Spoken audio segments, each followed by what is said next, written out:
Brian Roberts, who told you off to the great start, hitting at .444 to begin the year, the All-Star. First pitch from Brad Penny is outside for ball one. For those who have not seen Brad Penny, it'll be the fastball. It should be anywhere between 90 and 95. You'll see a curveball and a split-fingered fastball. Leading off, brought to you by Firestone. The numbers for Roberts, fourth in the American League.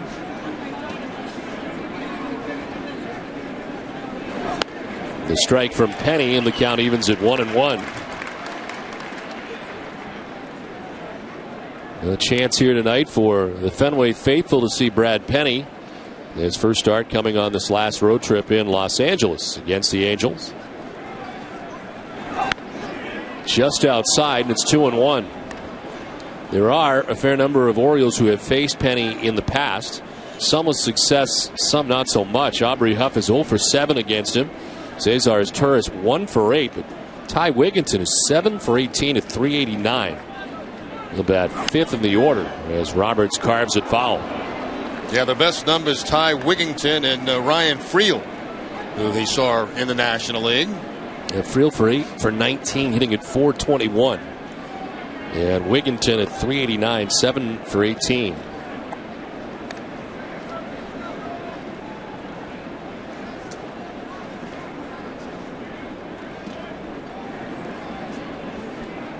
In a battle with Brian Roberts with a count of 2-2.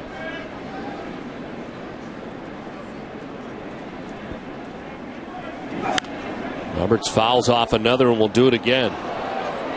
Day baseball today in the American League saw the Yankees beat Cleveland today 6-5 in the only game in the American League. Everything else is tonight. Outfield deep and straight away on Brian Roberts.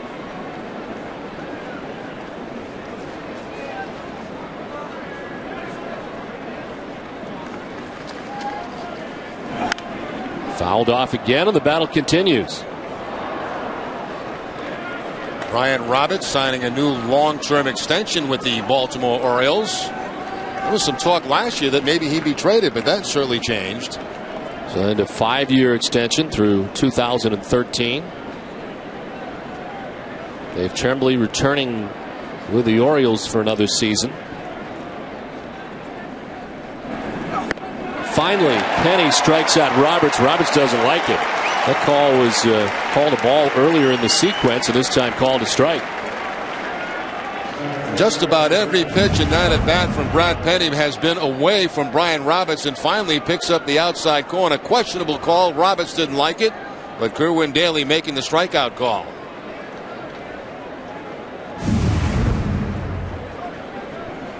So Roberts retired here in the first inning. Adam Jones stands in. Center fielder for the Orioles off to a .389 start. On the ground and into left field, a base hit.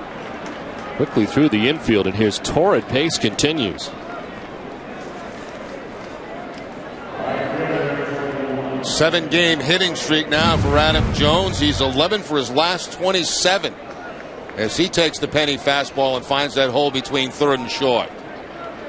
That base hit, his average jumps to .405 to start the season. He's at first with one out, and here's Nick Markakis. .343 his beginning of the year.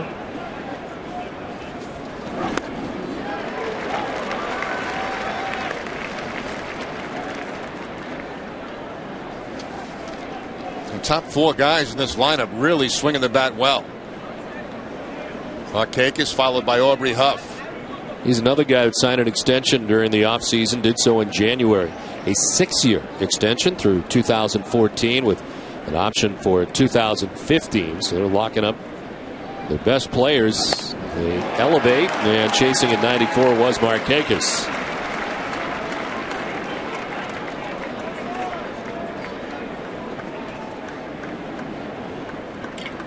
Fourth major league season for Markakis. Played 157 games last year and set career highs in nearly every offensive category. Hit a .306, which was a high for him. Total of 48 doubles a year ago. 0-2 is cranked foul.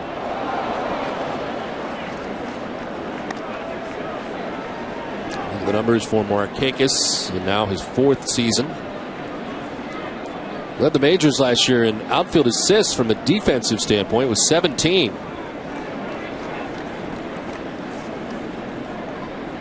Waiting on an 0-2 from Brad Penny. Chopped right side. Youkilis will need help. Penny's there for the out. Jones takes second, but now there's 2 down. First curveball featured by Penny tonight. The result, the ground ball of Kevin Youkilis. Youkilis took a peek towards second base, but no chance for a play there, and just gives the underhand flip to Penny covering first base. There's Youkilis ranging to his right. He can't see second base because of the runner is in front of him, so it just takes the sure out this early in the ball game. So Jones in scoring position at second base with 2 down, and here's Aubrey Huff. He was voted as the most valuable Oriole last year, hitting at .294 so far this year. Take strike 1 from Penny.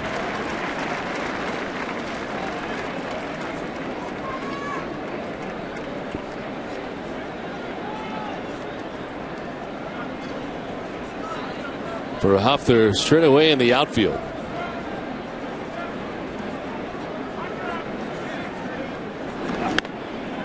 Down 0-2. 95 with that last fastball. So the fastball early in the game tonight for Penny, much better than it was early in the game against the Angels. Picks up the inside corner with that fastball at 95. Adam Jones at second base, 2 down here in the first inning. An 0-2 to Huff. 95 that time on the fastball and fouled back.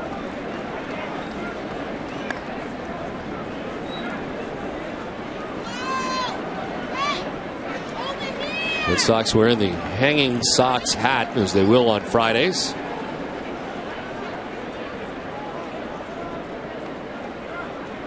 John Farrell's staff getting the day off the bullpen anyway the other day, with Tim Wakefield going all 9 and flirting, of course, with the no-hitter in Oakland. And a much-needed rest for the bullpen, who not only had that day off in which Wakefield worked, but of course yesterday off as the club returned from the West Coast. 0-2, looked like Huff went. They check. No, says Dana Jamu, third base umpire. I thought, and the Red Sox thought they had him. And Jason Veritek, yes, you're exactly right. Let's take a look from the side. And I think the Red Sox did have him.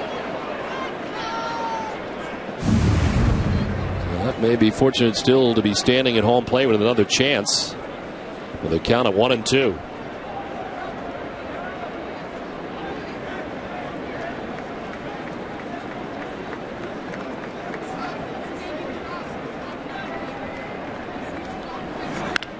On the ground, right side, Pedroia ranging. Flip to first to end the inning. Orioles leave a runner. Red Sox coming up.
First game at Fenway.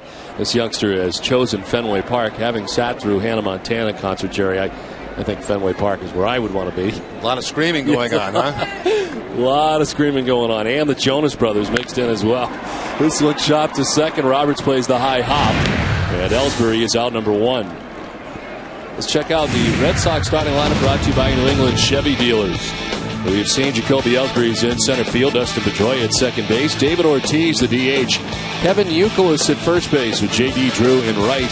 Jason Bay and left. Mike Lowell at third base, bats 7th. Jason Varitek doing the catching. And Nick Green at shortstop, bats 9th. Jeremy Guthrie on the mound tonight for the Baltimore Orioles. Pours in strike number 1 to Pedroia. Well, take a look at his numbers from last season, 10 and 12, but he's got off to a great start this year. Back-to-back wins against the Yankees, and last time out shutting out Tampa Bay through 6 innings. To right center field, Adam Jones trying to track it, will dive and not make the catch. Pretty good bid, but he kicks off him, and Pedroia to second base with a 1-out double. Wow, did Adam Jones cover a lot of ground just to get there and get a glove on that ball? That ball left the bat of Dustin Pedroia. I was thinking it was going to be a gap in right center field for 2 bases, easy. But Jones makes a gallant effort here trying to make it right off the heel of the glove. But Pedroia does end up at second base anyway with the double. But boy, did Jones cover an awful lot of ground there. 54 doubles last year to lead the major leagues. His 3rd double of 2009. Stands at second with 1 out. And here's David Ortiz. Jeremy Guthrie 1-2 in his career against the Red Sox. That's in 8 games and 7 starts. Ortiz rips it foul down towards the tarp. Well, hopefully some home cooking will bring the hot bats out for Dustin Pedroia and David Ortiz.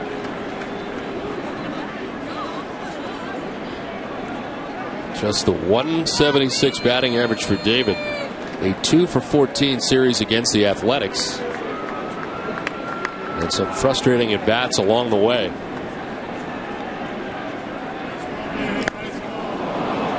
None more than the bases loaded at bat. And extra frames against the Athletics the night before the final game of that road trip in Oakland. Down 0-2.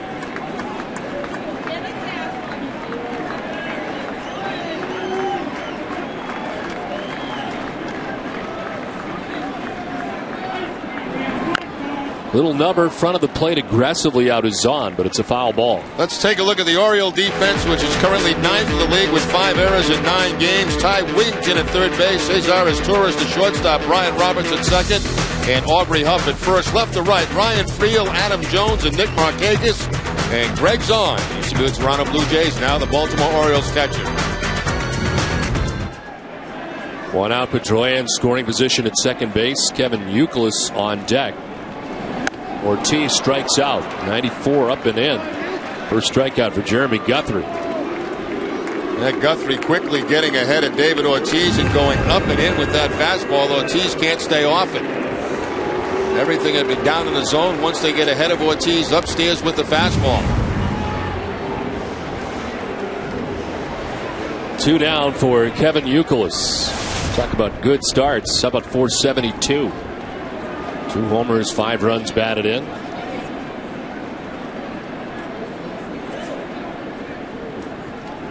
Yeah, right now, early in the season, Kevin Youkilis 3rd in the league in hitting. Miguel Cabrera 1st at 486. Ian Kinsler, who had a huge day a couple of days ago at 474. Then Youkilis.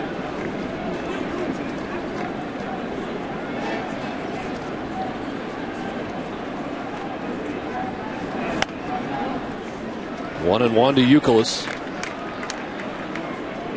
In the first 9 games, he has reached base safely with 17 hits, 5 walks, 7 multi-hit efforts in the first 9 games. It's the most in the majors.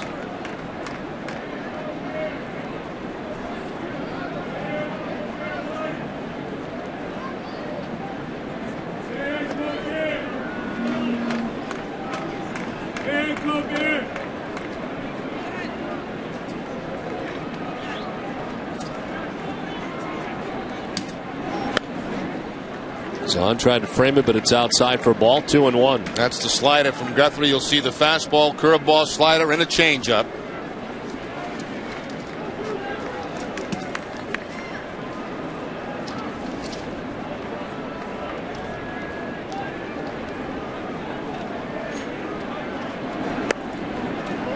And off the outside edge, 3-1. Guthrie pitching in the World Baseball Classic for Team USA. Had some tough numbers for Team USA. 0-2 with a 14.73 ERA in 2 games. Originally claimed off waivers from the Cleveland Indians and has turned out to be very good for the Orioles. Strike 2, full count. Coming right after Youkilis, too, on that 3-1 count with the fastball. Keeping it to the outside part of the plate.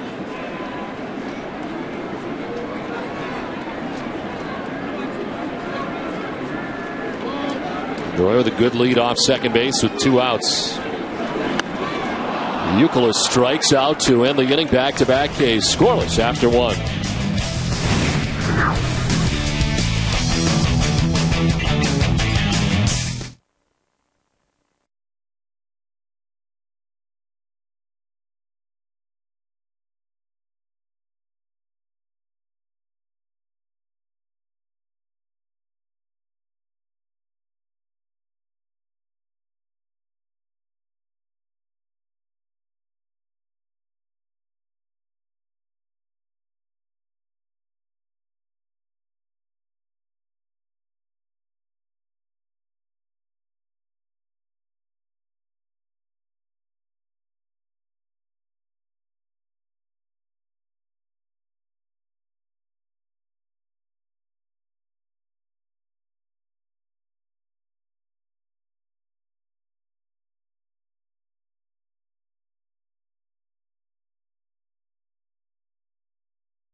Ty Wigginton leading it off for the Orioles. Wigginton takes strike 1 from Brad Penny. We saw Wigginton for the Tampa Bay Rays. Now remember, the Orioles, a 208 start the season, no homers and 2 runs batted in.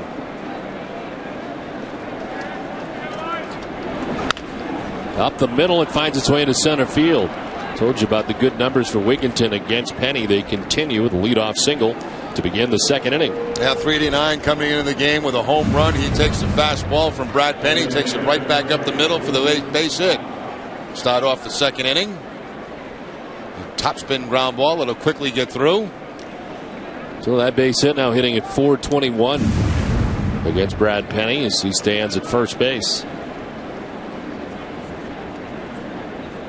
There's Luke Scott, who had a very good year last year against the Red Sox. Seemed to be always doing something against Boston. Flares it foul off to the left for strike 1.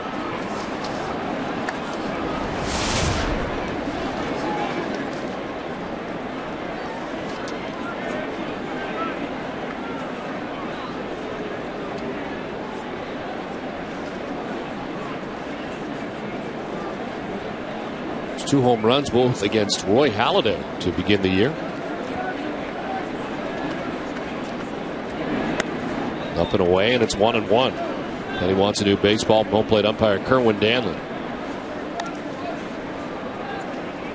10th major league season for Brad Penny. And of course, his first in the American League. Signed with the Red Sox as a free agent in January. 6 wins shy of 100 in his career.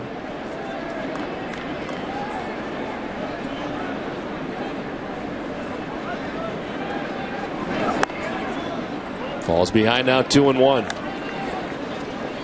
Look at his career numbers.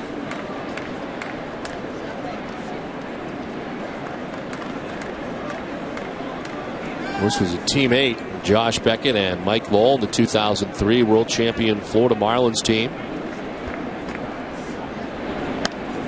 Falls behind now, 3-1. Luke Scott also has some experience, very little, but he's 2 for 3 in his career against Penny.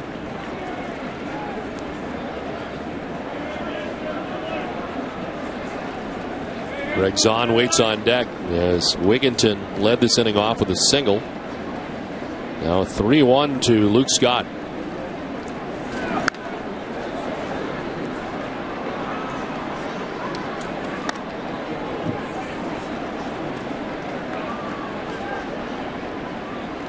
Dave Tremblay has the Orioles in second place at the moment, a game back of the Toronto Blue Jays at 6-3.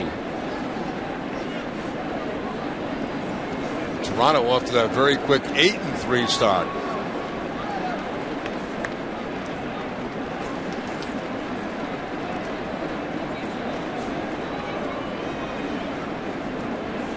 Runner goes on the 3-2, and Scott carves it foul.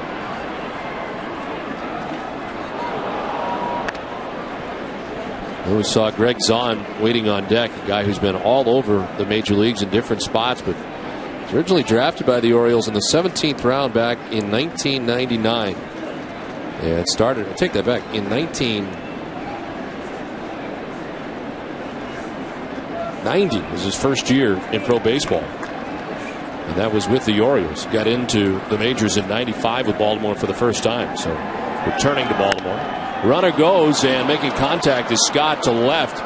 First to third to go Ty Wigginton. And the Orioles have something going here. First and third, nobody out. A nice piece of hitting there by Luke Scott. You know, known basically as a pull hitter, but he gets this 3-2 fastball away and just shoots it right down that third baseline.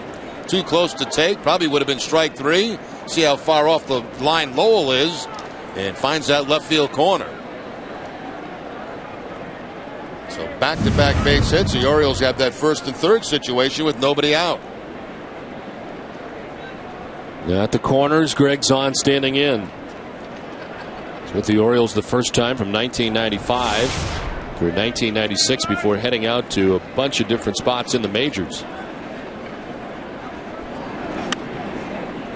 And of course, called Toronto home the last 5 seasons.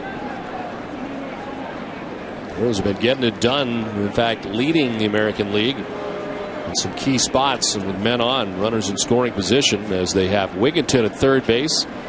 Luke Scott crossed the diamond at first base and nobody out.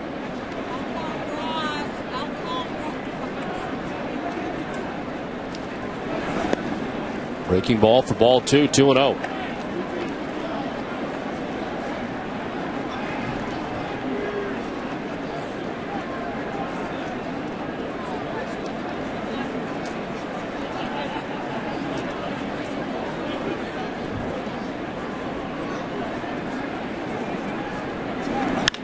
Zahn down the left field line, tailing foul.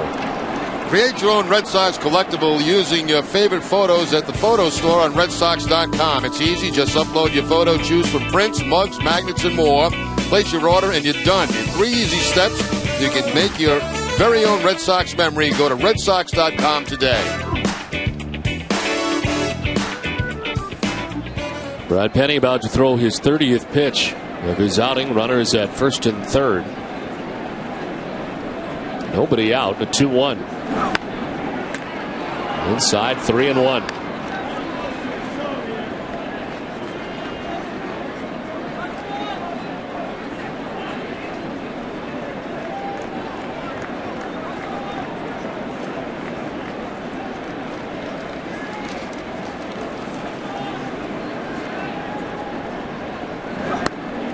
The strike. Zahn thought he had ball 4. It's the bad news from Kerwin Danley.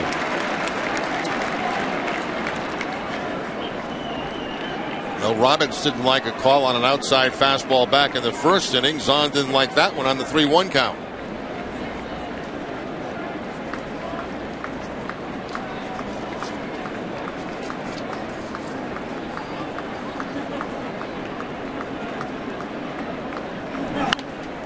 Zahn pops it up, foul. Backing out of play.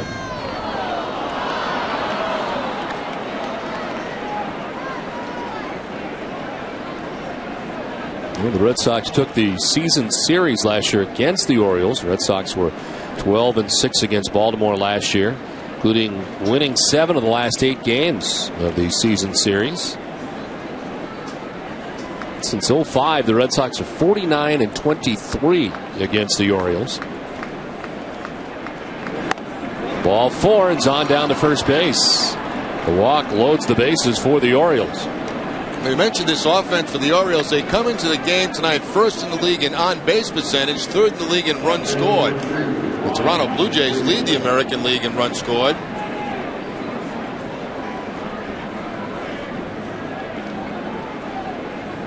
So bases filled with Orioles. Working towards the bottom of the order, number 8 man Ryan Friel, the left fielder for the Orioles, off to a 1-for-9 start as he takes ball 1. Ryan Friel, one of those guys that can play a number of different positions.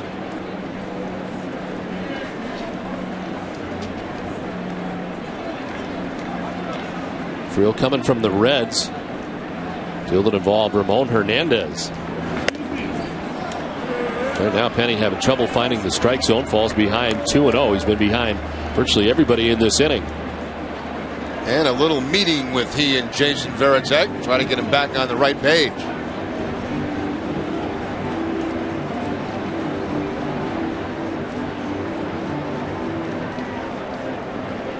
Gave up a single to Ty Wigginton, single to Luke Scott.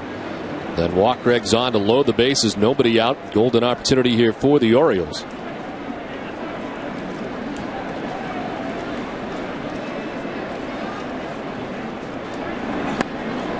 Friel takes ball 3. And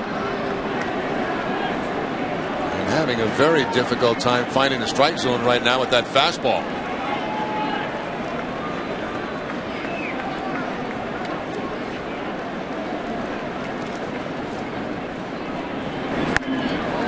Ball 40, walks in a run. Back-to-back walks and a 1-0 Orioles advantage.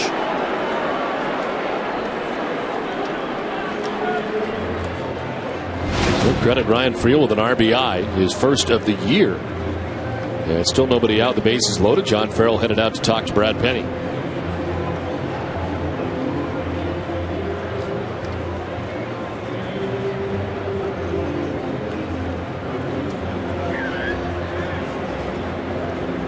The Orioles had a chance with the runner at second base and 2 outs in the first inning. Could not score. But here a bases loaded walk. This time he walked in a run. Did it twice in 2007. It's the 6th time in his career that it has happened. They're loaded with nobody out for Cesar Izturis.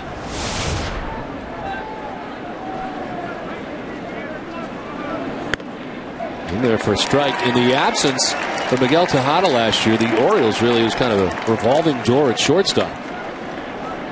Going to Baltimore would be a different shortstop every time. Cesar Izturis is there now. Now this is a very competitive lineup the Orioles put on the field right now. The question is, what will their pitching be able to do? And so far that has been a question mark. There's Dave Joust, the bench coach for Dave Tremblay to start this year for the Orioles.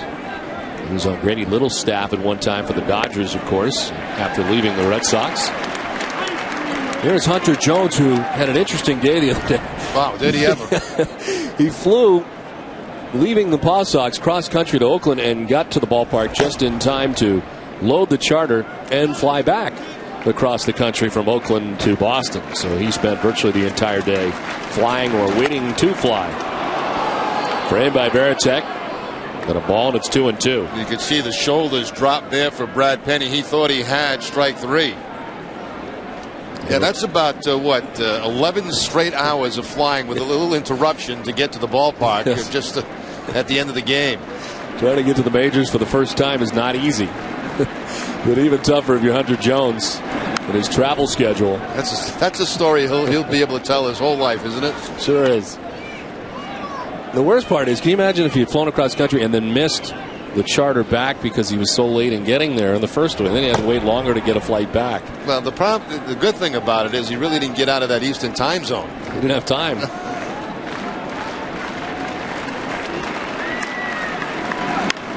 Late swing, line to third, trying to double him off, can't do it.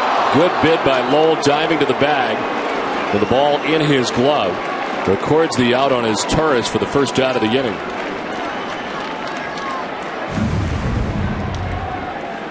Mike Lowell the catch, then the dive, but Luke's got back, and he's making the safe call himself. Almost a big break there for the Red Sox to pick up a double play, but not quite. Now back to the top of that very hot lineup. Roberts struck out looking, was none too pleased at the time. Kerwin Danley rung him up back in the first inning. Roberts promptly lines it into left field for a base hit. Luke Scott will score. The Orioles grab their second run of the night, and it's 2-0 Baltimore in the second inning. That's a 4-game hitting streak now for Roberts. He jumps on that first fastball and shoots it to the opposite field. The ball hit so hard, and of course Bay playing fairly shallow, only one base at a time for the Orioles. That ball down below the knees. Nice piece of hitting there by Roberts.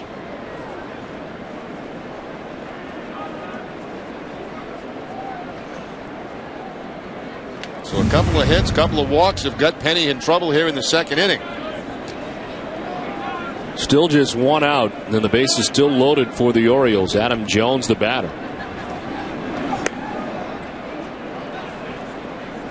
Jones singled to left field in the first inning, gets stranded at second base. Jones part of the Eric Bedard deal. Of course, we first saw him in the major leagues as a member of the Seattle Mariners.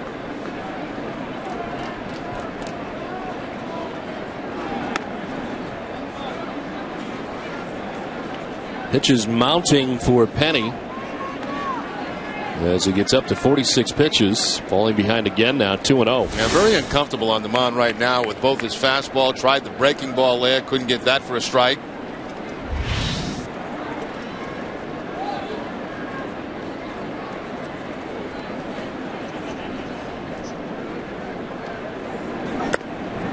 Three and 0.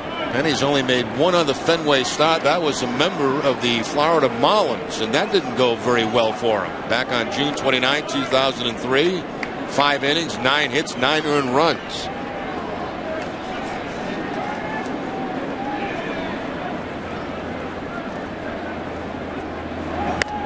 Ball 4, a 4-pitch walk to Adam Jones.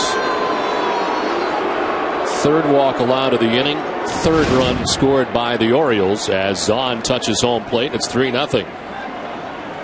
Well, another base hit or a walk, and this could be a very early evening for Brad Penny. 3 hits in the inning, 3 walks in the inning, and so far 3 runs in the inning for the Orioles.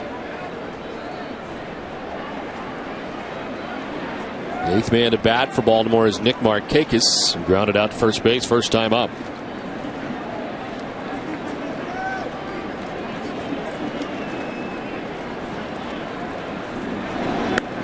Takes strike 1 on the breaking ball that time.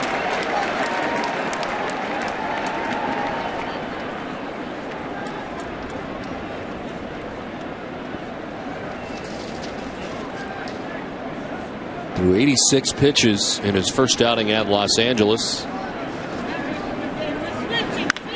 Fly ball to center field.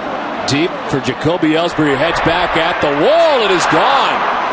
Grand slam for Nick Markakis, and the Orioles open this thing up 7-0. Second home run of 2009 for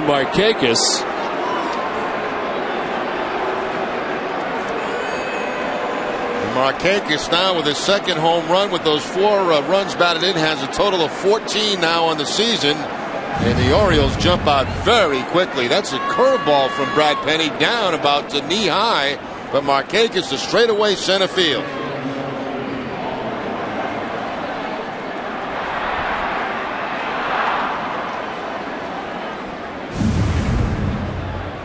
Not a surprise they're sticking with Penny at this point, as this one is grounded foul by Huff. Huff, the 9th member of the Orioles to bat here in the second inning. A 7-run second inning for Baltimore.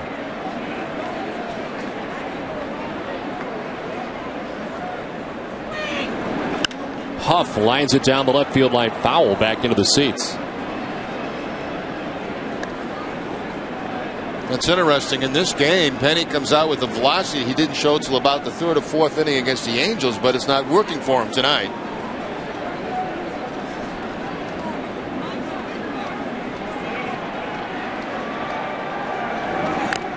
Foul tipped off the glove of Veritek.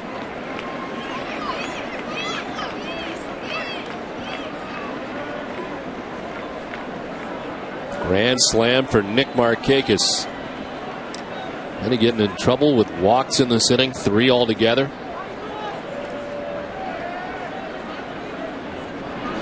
Huff gets jammed and pops it up shallow right center. Out goes Green, and Nick Green will run it down. It's just the second out of the inning.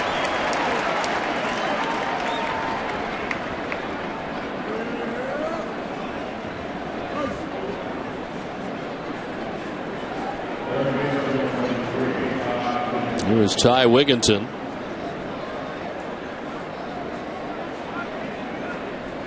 I guess the Red Sox are hopeful that Brad Penny can settle down here and give him some innings so as not to get into that bullpen so early. But at the moment, 7 runs on 5 hits for the Orioles, and they're taking some pretty good hacks at Brad Penny. And Ty Wigginton's the guy that got this all started with a base hit up the middle, but very early, the first batter of this inning.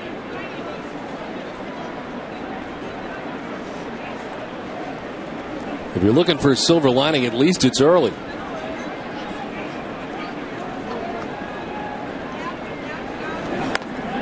Off the outside edge, 1-1. That's what I like about you, Don. That glass is always half full.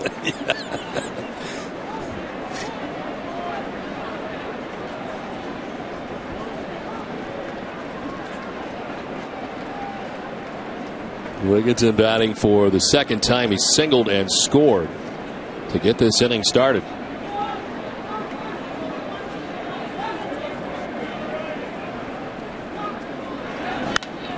High fly ball to left field, sending Jason Bay back front of the wall to make the catch, but a 7-run second for the Orioles.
Brad Penny roughed up in the second inning to the tune of 7 runs for the Orioles. The key matchup is brought to you by Honda. J.D. Drew leading it off here in the bottom of the second inning. Last season against Baltimore, enjoyed facing the Orioles at .417.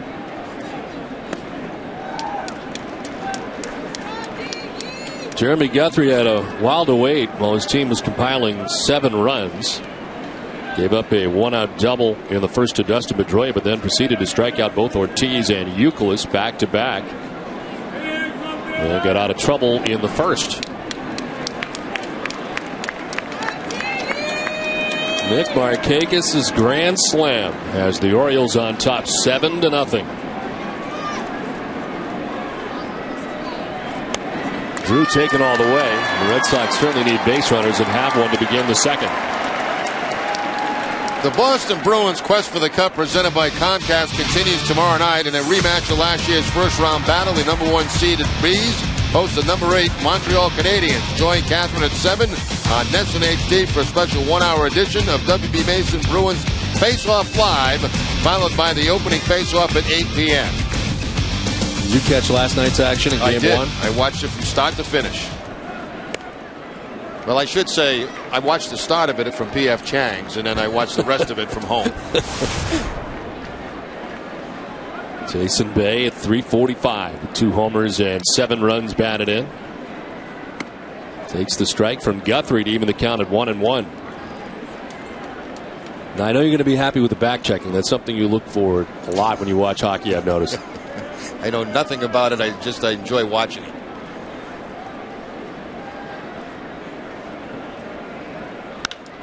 Bay to right with authority. Nick Markakis going back. Red Sox start to chip away. 2-run shot for Bay. His 3rd of the year.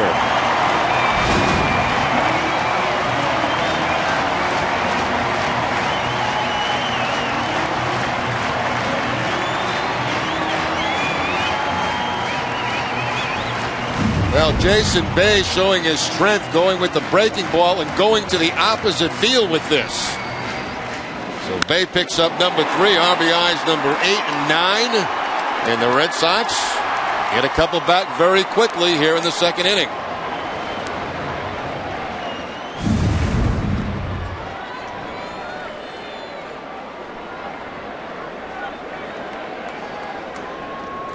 Now Mike Lowell with the bases empty and nobody out. That's a pretty good challenge Guthrie's had at the beginning of the season. The Yankees, Tampa Bay, and now the Red Sox.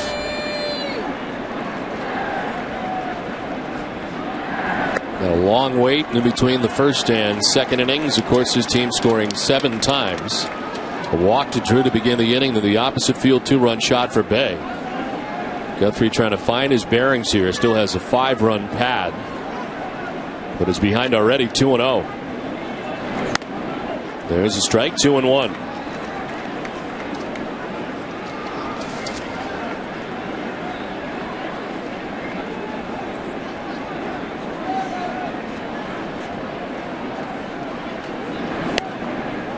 Framed by Zahn, and it's 3-1. For Guthrie, that's his 2nd home run he's allowed in his 3 starts.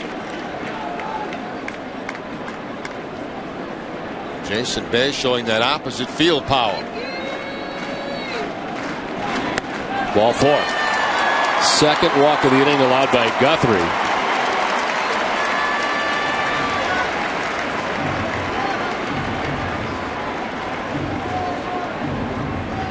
Zahn out to talk to Guthrie. They prepare for Jason Varitek.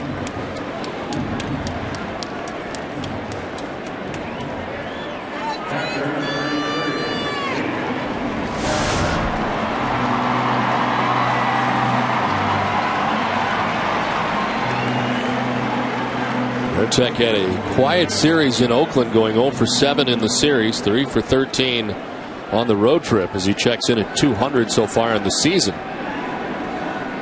Roll at first, nobody out. Guthrie trying something different, trying a changeup, having problems throwing strikes, goes to the changeup, can't get that pitch over.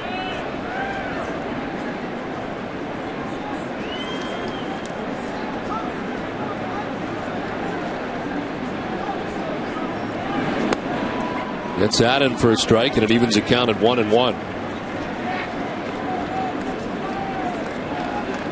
Back-to-back changeups.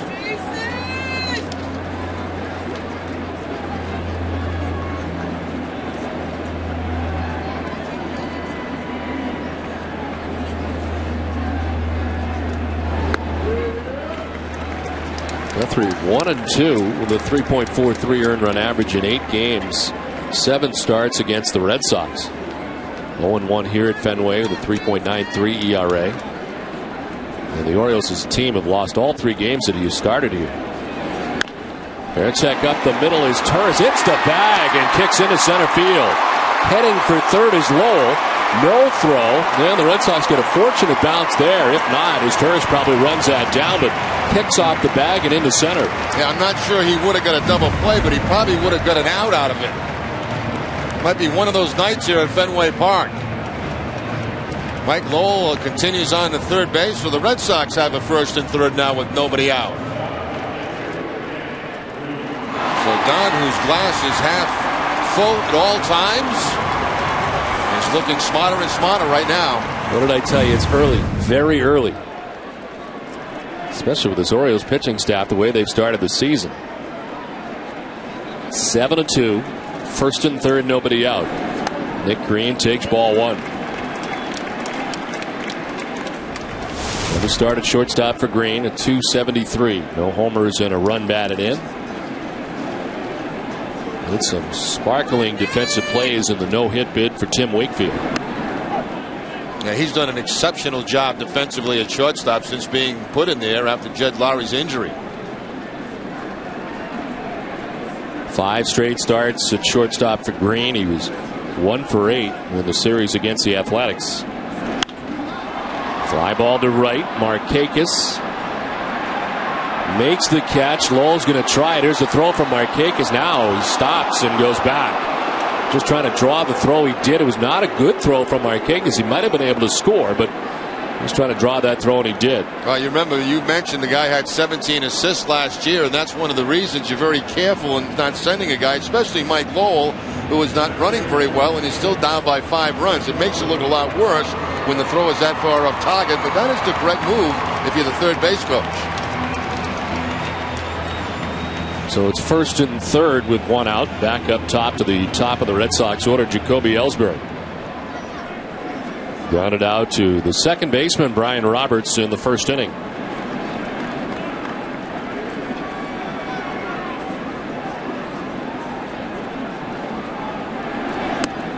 Take strike 1 over the outside corner. You got a little more speed at third base. Certainly DeMarlo Hale would have taken a chance to score that run, but not with Mike Lowell there.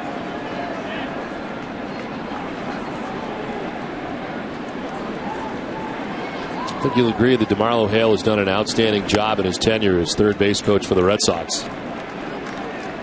You don't usually hear DeMarlo Hale's name, and that's certainly a good thing if you're a third base coach. It's like umpires. You know, when you don't hear their name very much, they're doing a good job. Same thing with third base coaches.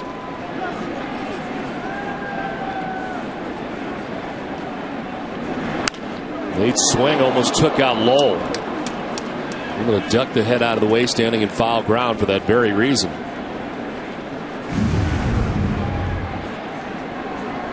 Right between Lowell and DeMarlo Hale.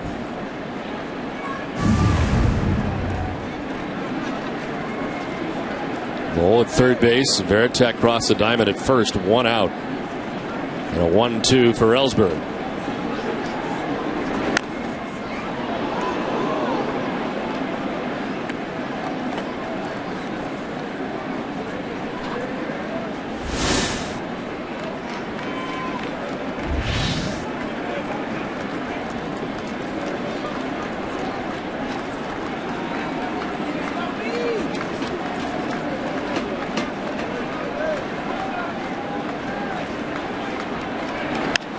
To center field. Out goes Roberts. In comes Jones. Can't make the catch, and Lowell will score. To second base. Varitek safe. And the Red Sox pick up their third run of the night. Is Turris and Roberts out? Jones in. Had a chance, was there, but could not make the catch.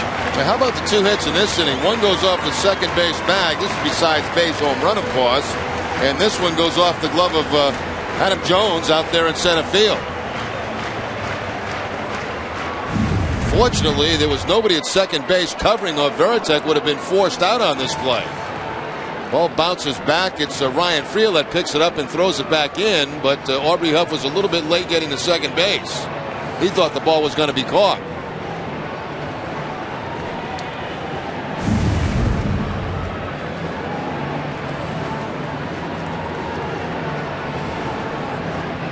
So it's first and second now. Red Sox scoring 3 times here in the bottom of the second inning. Nick Kranitz, the pitching coach, have been out there very briefly to talk to Guthrie, who's run into trouble in the second inning.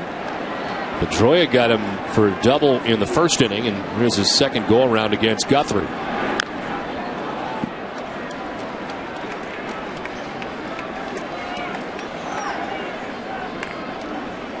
Two walks, 3 hits in the inning, including the 2-run home run from Jason Bay.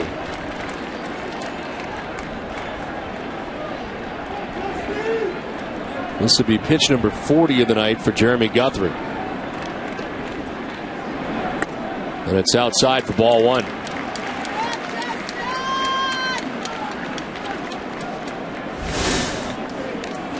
Orioles shading Pedroia slightly to the opposite field in the outfield.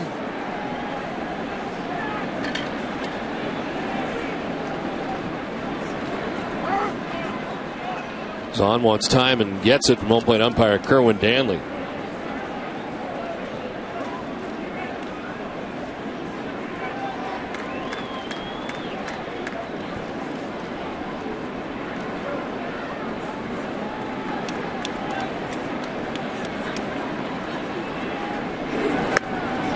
Outside, 2-1.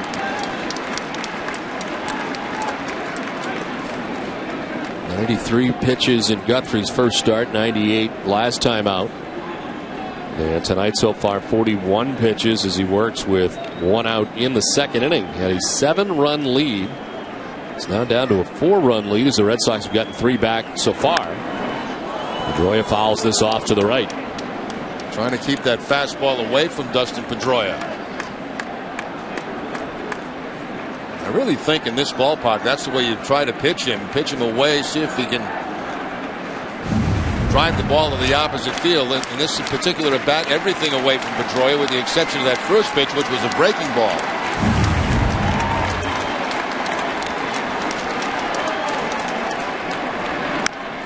Rounds it right side. It is Huff who flips to Guthrie, not in time. The diving, sprawling bit at first by Pedroia. That was slow in materializing, and Guthrie getting over, and Pedroia diving to reach the bag at first to load the bases. Well, that's a tough angle for Aubrey Huff to be able to get anything on that flip to first base. He's charging hard. It's almost like a drag bunt from a left-handed hitter. And Pedroia diving for that first base bag. See that side-on flip? That's a very difficult play to make. And Pedroia apparently getting it with his hand before the foot. Yes, that's a good call. Looks like the hand got on the bag before the ball got into the glove.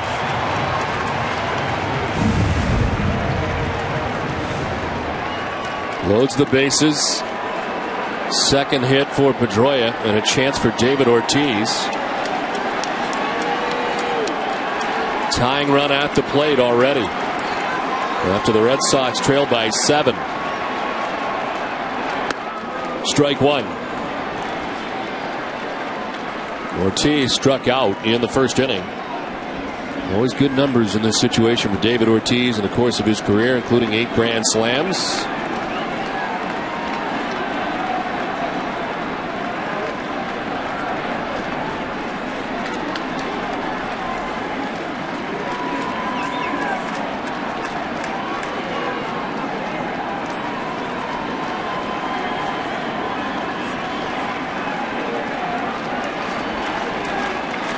Ready with the 0-1 pitch. Swinging a foul. It's 0-2. Challenging Big Poppy there with a 94-mile-an-hour fastball.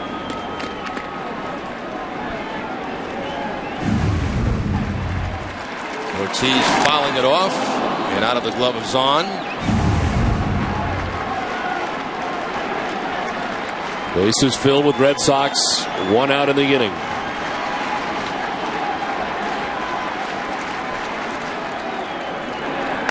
Inside, and it's 1-2. Struck Ortiz out on an inside fastball up and in the first. That same general area this time. Mike Lowell hit the grand slam off him.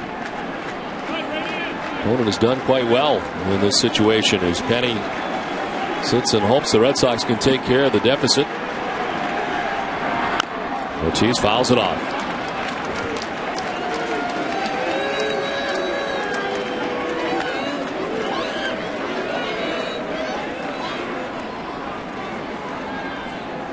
Eighth man to bat in the second inning is David Ortiz.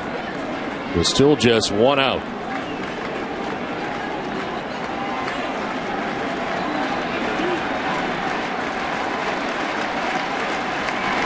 Ortiz to left center field. Adam Jones cutting over, calling and catching. Out number 2 as Varitek tags and scores the Red Sox 4th run. Ortiz retired on the sacrifice fly, picks up his 4th RBI. The Red Sox get their 4th run. Well, it's not the blast that David Ortiz had hoped for, but it is productive. They get another run home. So the Red Sox very quickly have got back in this ball game.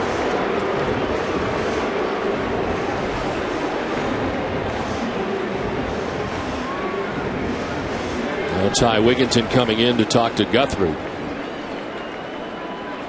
As he does, we check out the league leaders. They're brought to you by Olympia Sports. American League batting average leaders, Euclid at .459. Nice start to the year for Miguel Cabrera of the Tigers. And Ian Kinsler of the Texas Rangers. Brian Roberts at .447. His numbers updated with their performance tonight. Euclid with 2 outs and runners at first and second.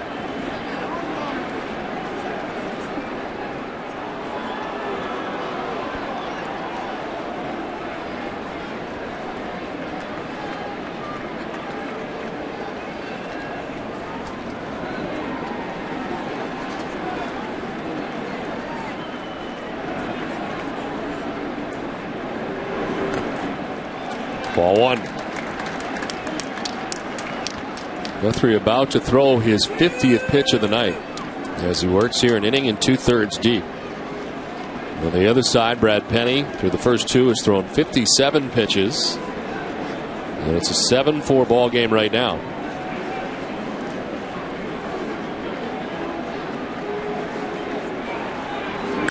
Euclid to third base, knocked down by Wigginton, stays with it and throws out Euclid to conclude the inning.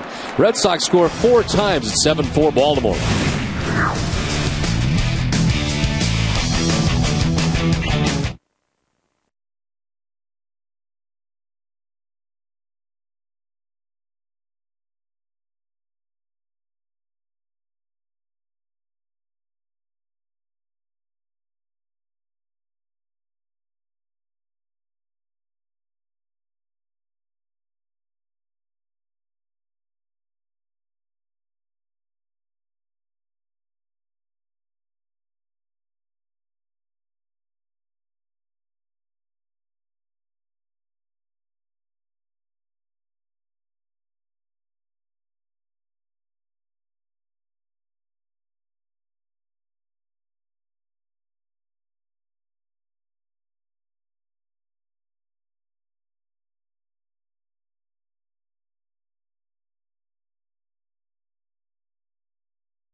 7-4, the Orioles on top. Red Sox get 4 back in their half of the second inning, as Luke Scott leads it off for Baltimore and takes strike one. Penny trying to figure it out here in the third inning after he was roughed up in the second to the tune of 7 runs, 4 hits, 3 walks, and the big one, the grand slam for Nick Markakis.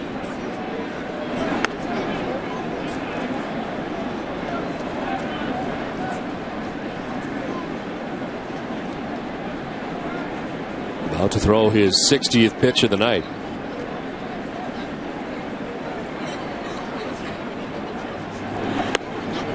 Inside, 2-1 to Scott.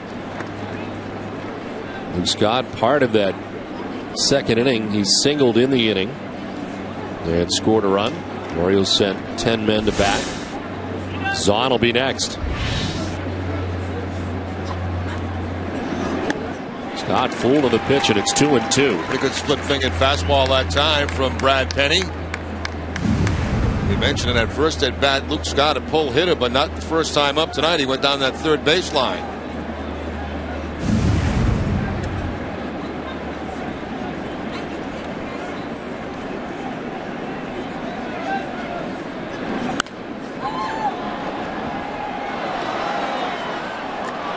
Covidien is a proud sponsor of the Boston Red Sox and the Red Sox Foundation, helping to raise money for life-saving cancer research.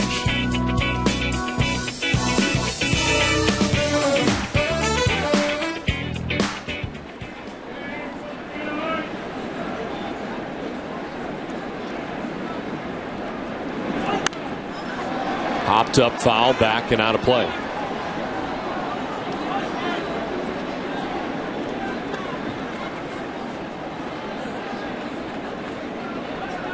On the injury front, both Julio Lugo and Mark Kotsay both played today in extended spring training. Lugo played 3 innings at shortstop, and Kotsay had 2 at-bats as the DH. John Smoltz scheduled to throw live batting practice tomorrow in Fort Myers. As we check out the injured players for the Red Sox working their way back. 2-2 to Luke Scott. To right field, and that'll fall in for a base hit. Scott's 2 for 2. Now we'll probably see somebody get up again very quickly in the Red Sox bullpen. A second chance here for Brad Penny, but a leadoff base hit by Luke Scott. Hunter Jones getting up for the second time tonight.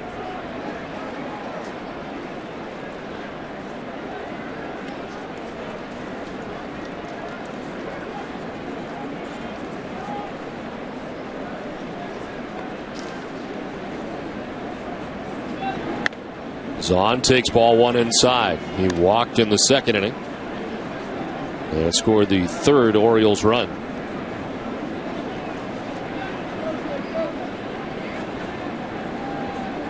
Red Sox have lost just 6 times in the last 29 games here at Fenway Park against the Orioles, beginning in 2005. It's outside, 2-0.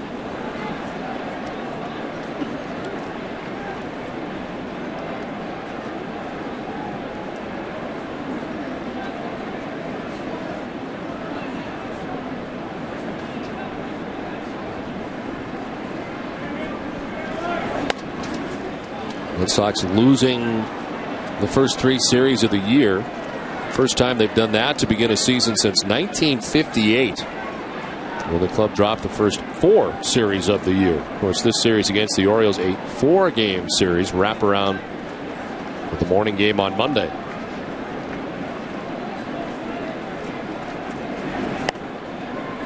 A strike, and it's 3-1.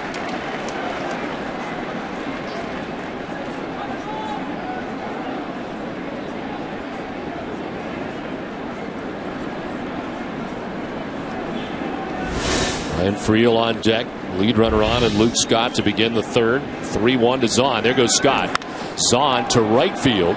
Drew coming in, makes the catch. Will try to double off the runner at first, but with no success. Zahn retired for out number 1.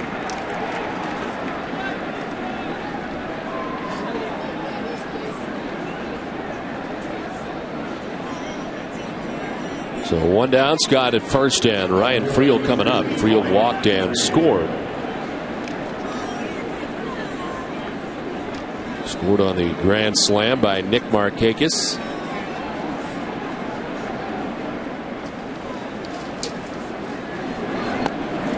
Take strike one over the inside corner. Friel coming from the Reds with a couple of minor leaguers in exchange for the Orioles catcher Ramon Hernandez. Last year in 48 games for the Reds, played all over: left field, center field, third base, second base.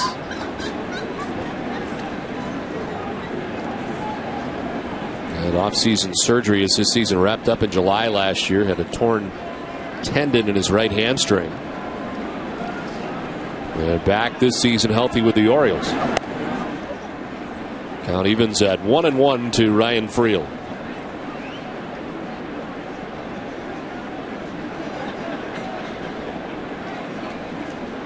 Cesar's Turris on deck as the Orioles bat in the top half of the third inning.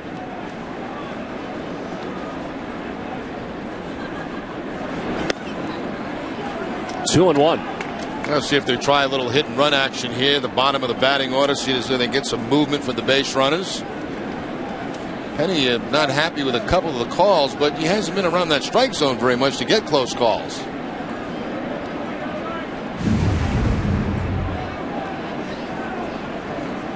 Looked like a pretty good pitch according to the Amica pit zone.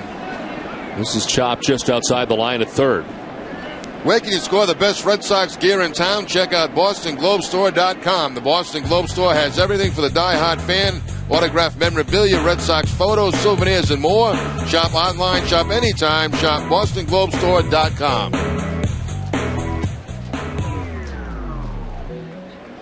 One down here in the third inning. Luke Scott at first base. Ryan Friel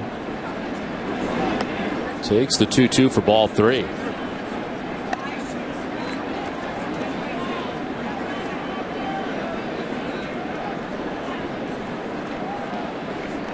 Hunter Jones continuing to warm as he did last inning, back up again this inning.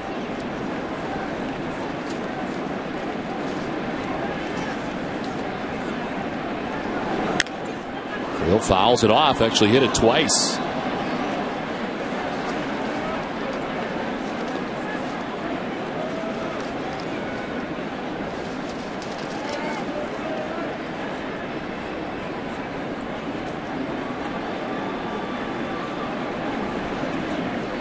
.75 pitches for Brad Penny through 2 1/3.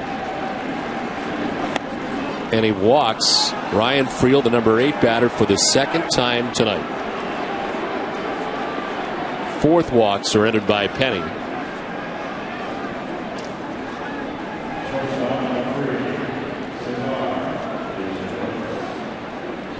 Cesar's Turris, number 9 man, now standing in.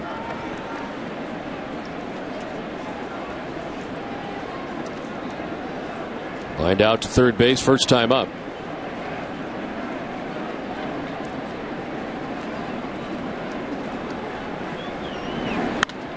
Pops it up left side.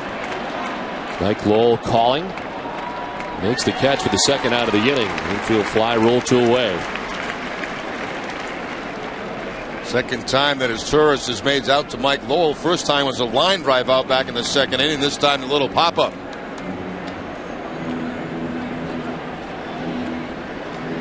Maritek out to talk it over with Penny, who has now 2 outs in the third inning.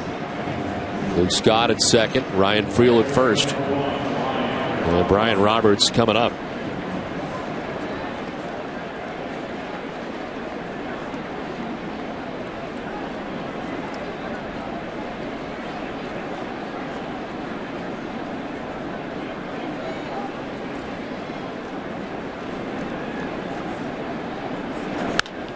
Line down the left field line, foul.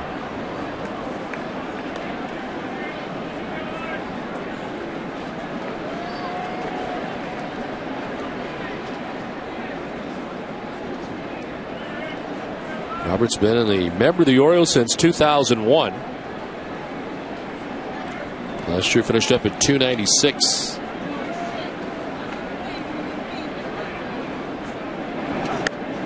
Strike, and it's 0-2. Veritek bounced the return throw, and Penny with a nice grab on a hop. I think Veritek may have hit the home plate umpire in that throw back to the mound.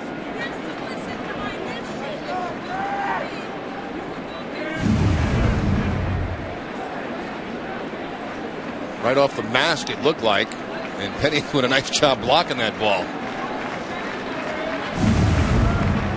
The 0-2. Roberts hits a ground ball to Youkilis on the backhand. He'll take it himself to end the inning. Orioles don't score. They lead it 7-4.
Last of the third, 7-4. The Orioles on top. J.D. Drew leads it off and takes strike one. Drew, Bay, and Lowell to face Jeremy Guthrie, who had problems of his own in the second inning. The Red Sox sent 9 men to bat. They've got 4 runs back. Drew hooks it to deep right. Markakis back quickly at the pen, gone. Third home run of 2009 for J.D. Drew. Red Sox back within 2. It's now 7-5. Both home runs tonight for the Red Sox have come on off-speed pitches. Jason Bay on a curveball to the opposite field. Now J.D. Drew gets the changeup that he'll pull for the home run. Nice job of staying back there by J.D. Drew.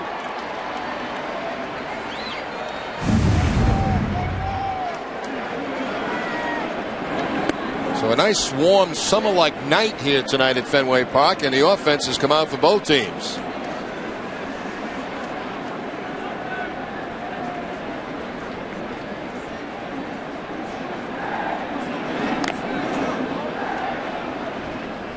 One more look at the home run by J.D. Drew.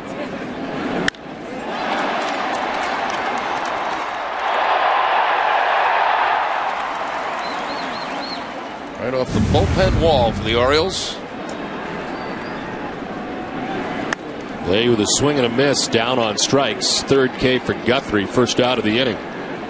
Something you don't expect to see there at all. An 0-2 count, an 0-2 changeup to a right-hander. And Guthrie picks up the strikeout, the off-balance swing by Jason Bay.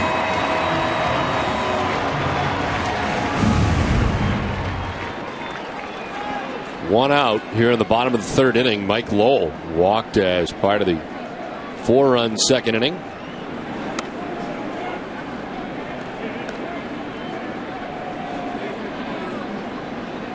Guthrie has walked 2. He walked Drew and Lowell in the second.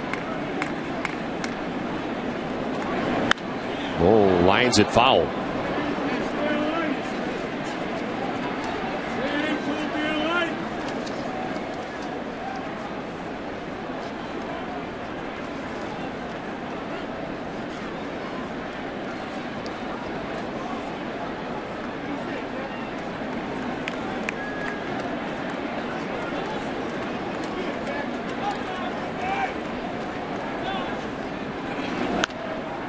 Popped up, foul ground. Zahn towards the seats. Got to play and makes it. Went as far as he could. And the Orioles catcher making the grab. Good distance away from home plate for out number 2 of the inning. Yeah, plus you're heading in that direction too, where all that stuff is on the on-deck circle. The baseballs are there, the bats, but a nice play by Greg Zahn.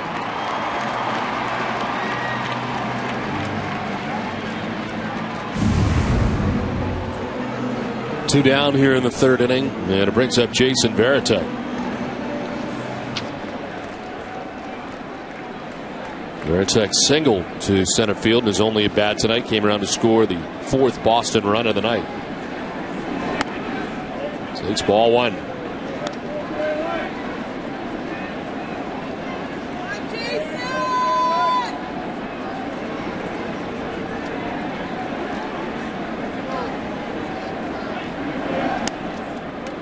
Framed by Zahn, but it's ball 2.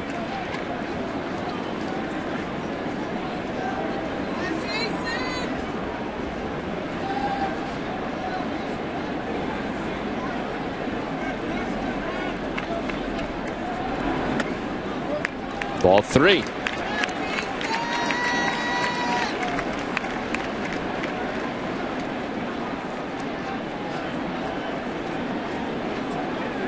Leadoff home run by J.D. Drew. 2 outs now in the inning. Varitek taking all the way, taking strike 1.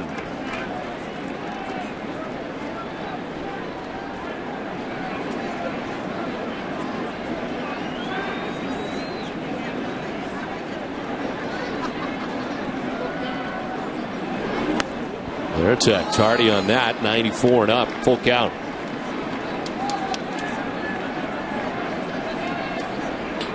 Guthrie with 3 strikeouts, 2 walks, and 2 outs here in the 3rd inning. Varitek strikes out. Leadoff home run by J.D. Drew. It's 7-5 Orioles.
Flat. We've got you under our wing. Question tonight: what is the largest 9th inning deficit overcome to win in Red Sox history? I'll have the answer for you a little bit later. Of course, the Mother's Day miracle against Jeremy Guthrie a couple of years ago was pretty impressive, as the Red Sox in that game scored 6 times. That is not the answer, but I'll have the answer for you a little while. Home run by J.D. Drew brings the Red Sox back within 2 as Brad Penny is back on the mound for the 4th inning, and Manny Del Carmen behind him, warming up in the pen. Adam Jones leads it off for the Orioles. And did he go? No, says Doug Innings, first base umpire.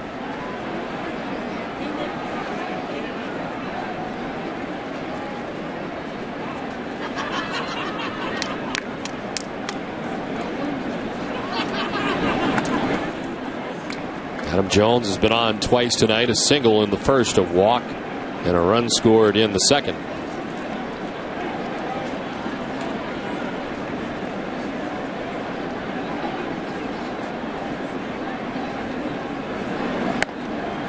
On the corner for strike one, 2-1.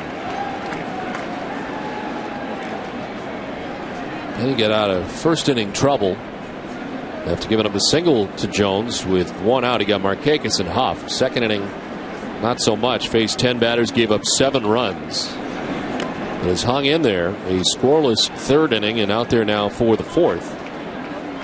Third was scoreless, but he had to work around a single by Scott and a walk by Friel. So he's had no 1-2-3 clean inning yet, in which he hasn't had to work real hard. And he is deep into his pitch count. This will be pitch number 85. Guthrie has not really had an easy night either, but easier than Penny to the moment. There's ball 4, and Jones down to first base. Walk number 5 given up by Penny. The top 9 countdown of all things Sox returns this week on the Ultimate Red Sox Show. Join Heidi at noon this Sunday as she gives us a glimpse at Josh Beckett's new impact at Children's Hospital Boston. We'll get a look at the interesting life of Mark the Bird Friedrich, and Nomar Garcia-Parra sits down and reflects on his time in Boston. All that and much more as we check out the top 9 stories in Red Sox Nation. Well, that's going to be it for Penny. Leadoff walk for Adam Jones to begin the 4th inning. And Terry Francona will make the change. Red Sox back within 2 at 7-5.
Stand behind Section 12. Beth Israel Deaconess Medical Center is the official hospital of the Boston Red Sox. Visit them at bidmc.org. Brad Penny had a frustrating outing. He went 3+ and so far touched for 7 runs. He's responsible for Adam Jones at first. 5 walks, 85 pitches. Tonight for Brad Penny, who departs. Manny Del Carmen comes in. Manny Del Carmen making his 5th appearance of the season. 4 1/3 innings total, 4 hits allowed and no runs. He has walked 4 and struck out 3. Last outing coming on the 14th at Oakland. In that game, inning and 2/3. 3 hits allowed, no runs. Did have 3 strikeouts. Comes in a runner at first, nobody out situation. Adam Jones walked to lead it off in the 4th inning. And instead of having Penny face Markakis, who had a grand slam off him last time, the Red Sox this time opt to go with Del Carmen. This was the slam in the 2nd inning, which at the time gave the Orioles a 7-0 lead.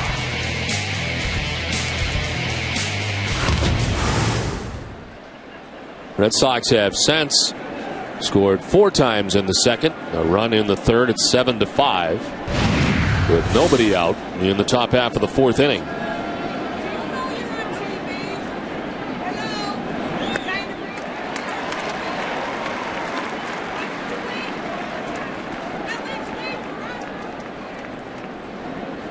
The home run for Markakis, his 2nd of the year, and he's already got 14 RBIs now, right out of the gate for the Orioles. Number 3 hitter in their lineup.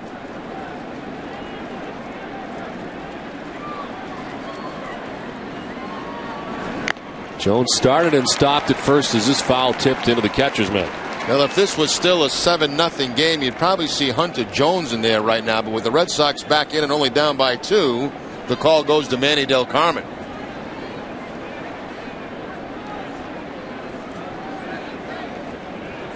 Terry Francona getting an additional inning out of Penny. Looked like he may be going to take him out in the second inning. It didn't work out that way, and got a little more out of Penny. And the leadoff walk was the end here in the top of the fourth, as that just misses 1-2. And not by very much. Good 0-2 pitch there by Manny Del Carmen. Gave Markakis something to think about.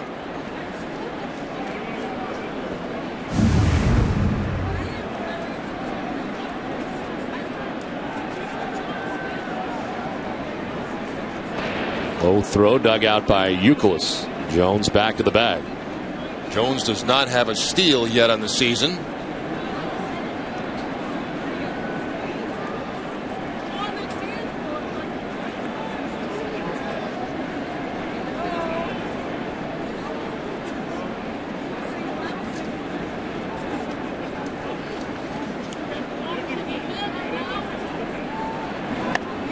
Inside 2-2. What do you make of Penny's outing? It appeared that he threw harder earlier in this outing than the last one, but not really much in the control area. No, all over the place. Couldn't control the fastball. It was a breaking ball that Markakis hit for the grand slam, the straightaway center field. Fell behind a lot of hitters. Just not a good night.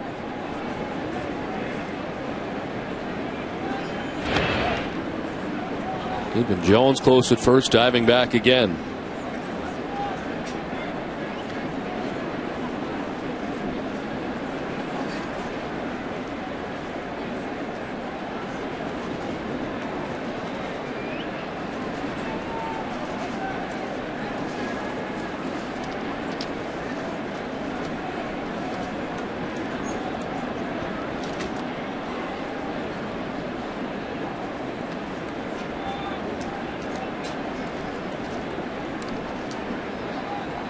Adam Jones walked against Penny.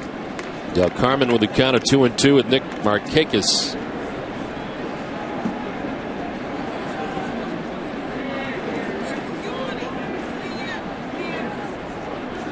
There goes Jones at first. Markakis fouls it off.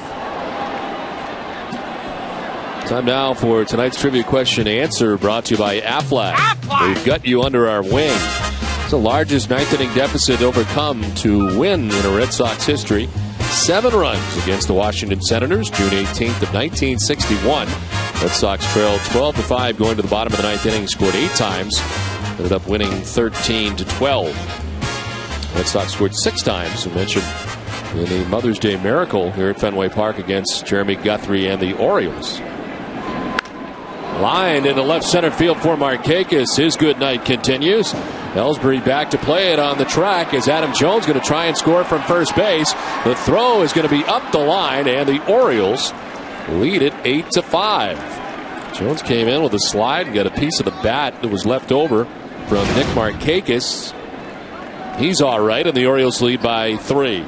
Now Markakis, some very impressive hitting. The home run on a breaking ball, a straightaway center field. This time he finds that gap in left center field, runs it all the way to the wall.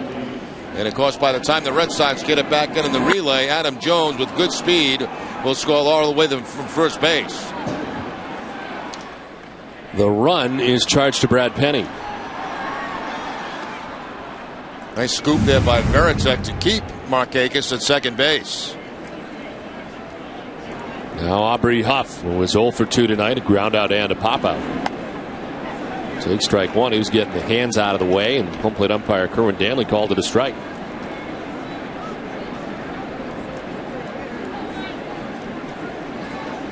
So for Penny, 3+ innings, 6 hits, 8 runs. He walked 5, struck out 1, and threw 85 pitches.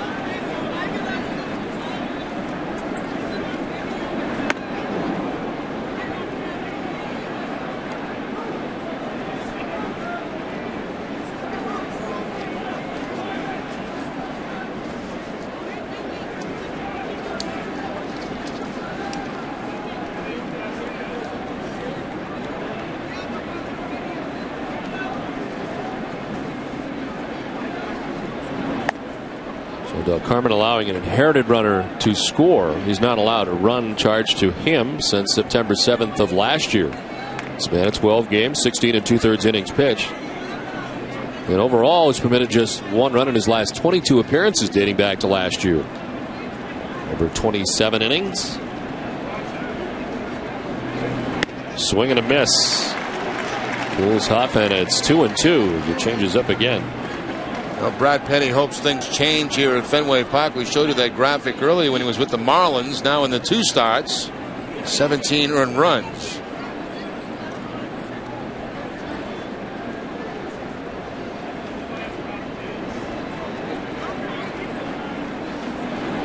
Huff with a swing and a miss gets away from Varitek briefly, so he's got to throw him out. He does.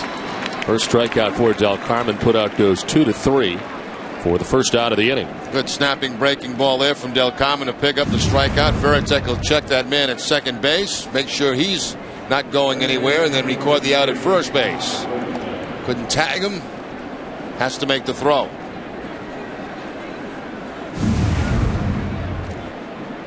So while the Orioles have been hitting, 8 runs on 7 hits, Aubrey Huff is not. He is 0 for 3 in the game now. Here's Ty Wigginton, who's 1 for 2, single in the second.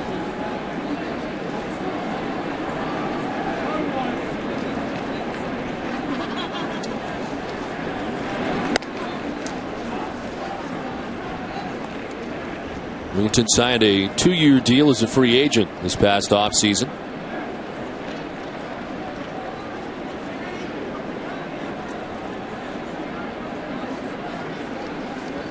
Markakis at second base with 1 out here in the top half of the 4th inning. Swing and a miss, and it's 1-1. That's what Del Carmen has the ability to do. Throw that changeup when he's behind in the count. It is sitting on fastball. Don't get it. Get the off-speed pitch.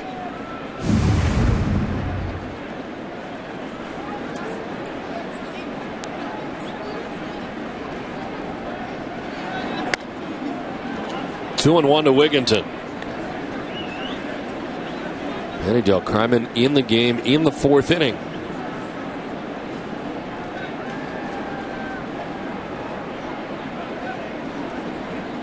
Luke Scott on deck. Orioles batting in the top of the 4th.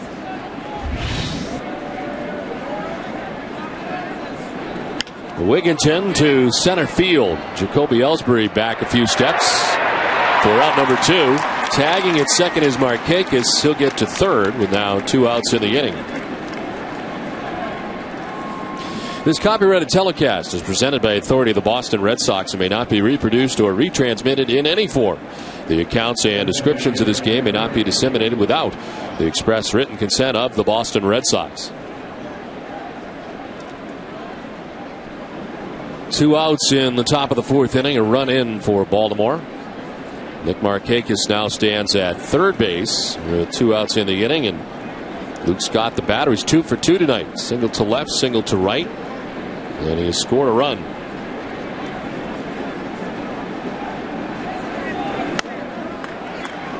Del Carmen starts off ahead.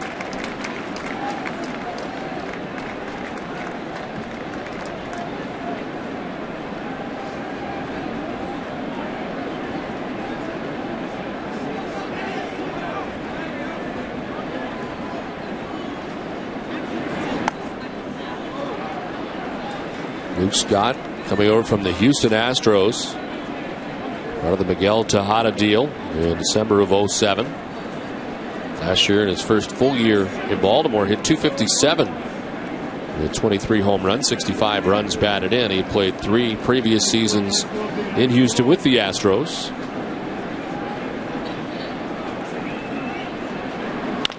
Chops it up the middle. Ranging is Green. Right side of the infield. The throw in time.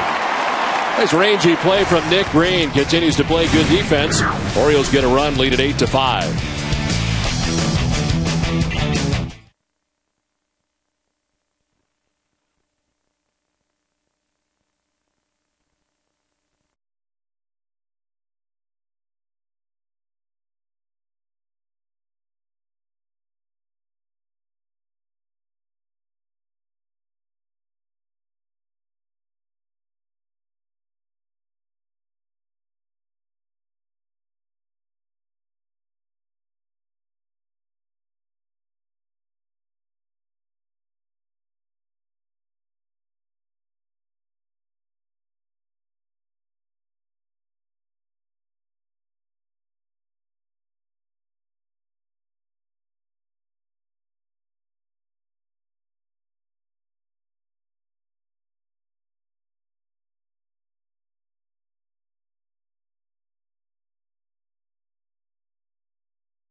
Bottom of the fourth inning, it's 8-5. The Orioles on top. This inning, joining us, the Red Sox honoring former infielder Pumpsy Green tonight.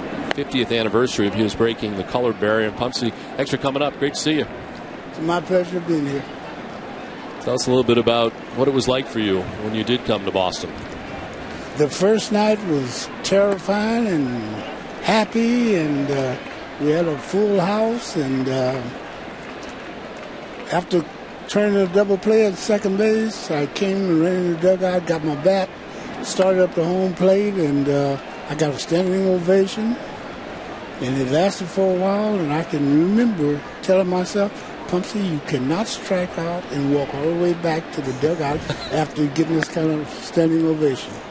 But I got lucky. No, I wasn't lucky. Heck, I hit the hell out of that ball up against the left center field fence and slid into third base with a triple. And that's the way I broke in, and I'll never forget it.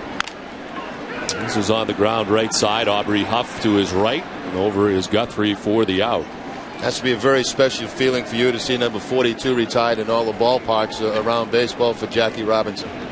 Yeah, I love that part of it. I only regret is I never really got a chance to meet the man.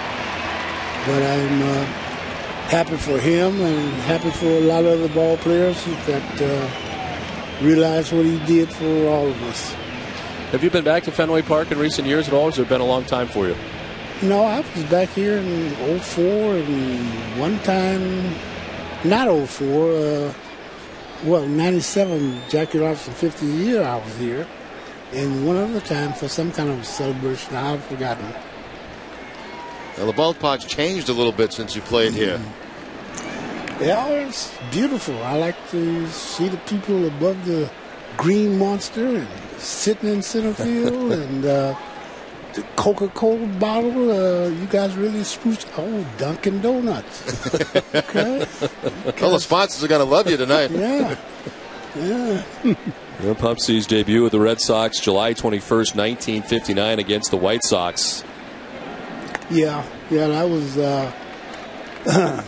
I met the Red Sox in Chicago, and Early Williams was on the mound, and I had my first bat against him in the Major Leagues period.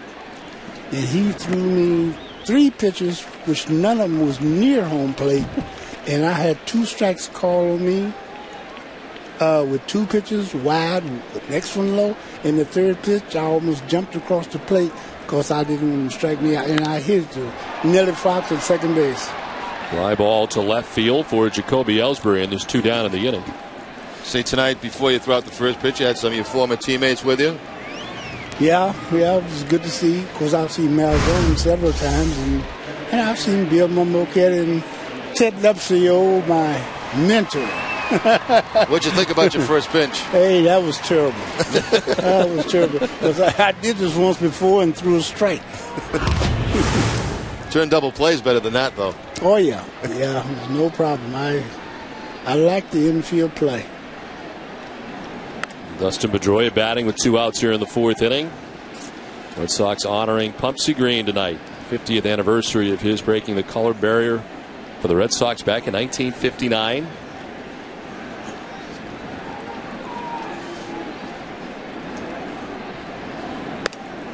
One up top for a ball in the count 1-1. Have you been able to follow what the Red Sox have been doing over the last couple of years and what Red Sox Nation has really become in this era?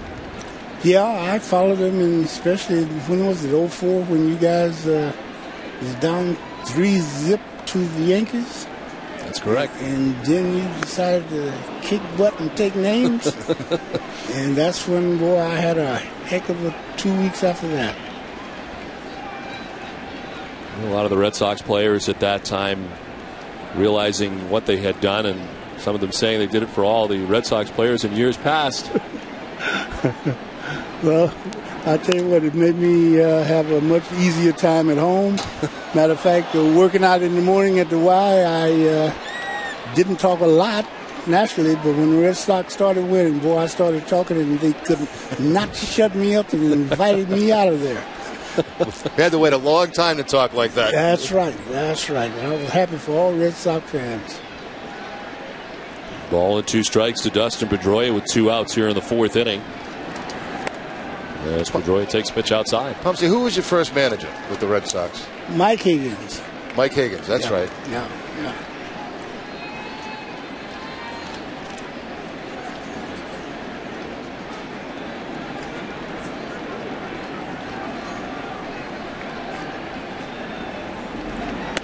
Inside ball 3, full count. Have you kept in touch with a lot of your ex-teammates? I know you saw some tonight. Yeah, I see some of them out in California where I live. Don Geely, Ernie Boglio, Jim Landis. There's a lot of guys around the Bay Area. This one grounded to first base. Aubrey Huff will flip to first for the out. Pumpsy Green, thanks so much for coming up. Pleasure to meet you, sir. My pleasure. Congratulations. Yeah. All right. Have a good day. All right.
Sox seasons collide. Catch Red Sox Game Day live at 6 o'clock on NESN HD, and at 7 turn to NESN Plus or NESN Plus HD channel for the Red Sox game against these Orioles. Bruins Game 2 coverage versus the Canadiens begins at 7 on NESN HD. This is quickly hit to Youkilis, who will take it himself for the first out of the inning. Greg Zahn is erased. 1 hour edition of WB Mason Bruins Face-Off Live, followed by the opening face-off at 8. To find your NESN Plus HD channel, visit NESN.com.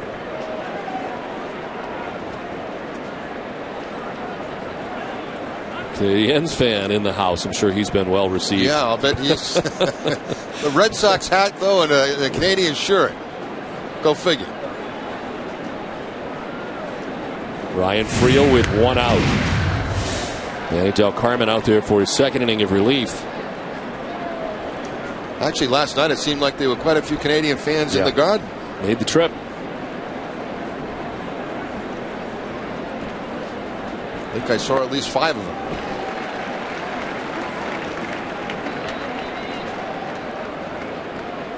Del Carmen's thrown 21 pitches since coming in. And dealing with Ryan Friel, who Brad Penny walked twice.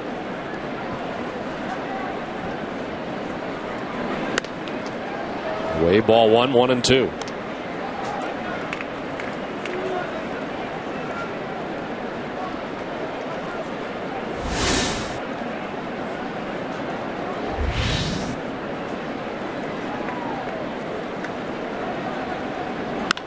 To left field, Jason Bay. Second out of the inning, 2 down. Carmen got that fastball inside just enough so Friel could not get extended on it, and the result, the fly ball out to Jason Bay. Fastball inside part of the plate. Everything in that at bat down to Ryan Friel.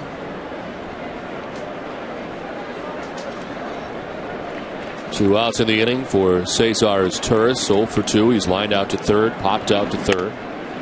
Strike over the inside corner has his Turris looking back.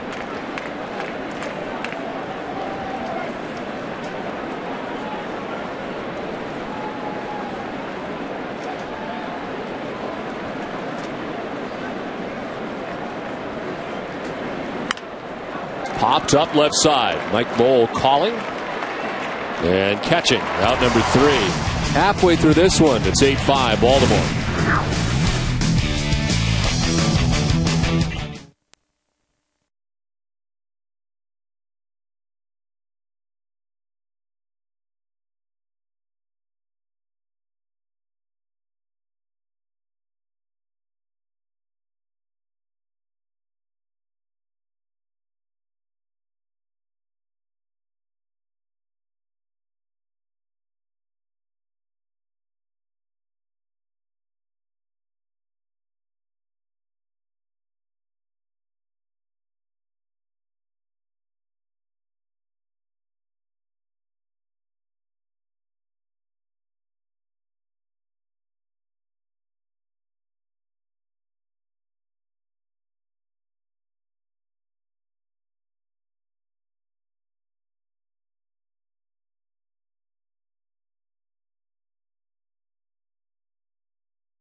Fonz, now more than ever, it's a great place to stop in for a quick and tasty on-the-go breakfast at a fantastic price. Cumberland Farms, the official convenience store of the Boston Red Sox. Ortiz pops up the first offering from Jeremy Guthrie. Ty Wigginton puts it away for the first out here in the bottom of the 5th. And things appear to be quieting down a little bit in this ball game as we hit the middle part of it. An 11-run second inning between the two teams. Into the bottom of the 5th with 1 out. Kevin Youkilis 0 for 2. He struck out swinging and grounded out to third base. Take strike 1 from Guthrie, who has settled down and now retired the last 7 Red Sox that he has faced. As a result of a lengthy second, he's thrown 82 pitches as he works with 1 out in the inning, but quickly ahead of Youkilis, 0-2. Guthrie coming in at 2-0 with a 2.25 earned run average. His 3rd start of the season.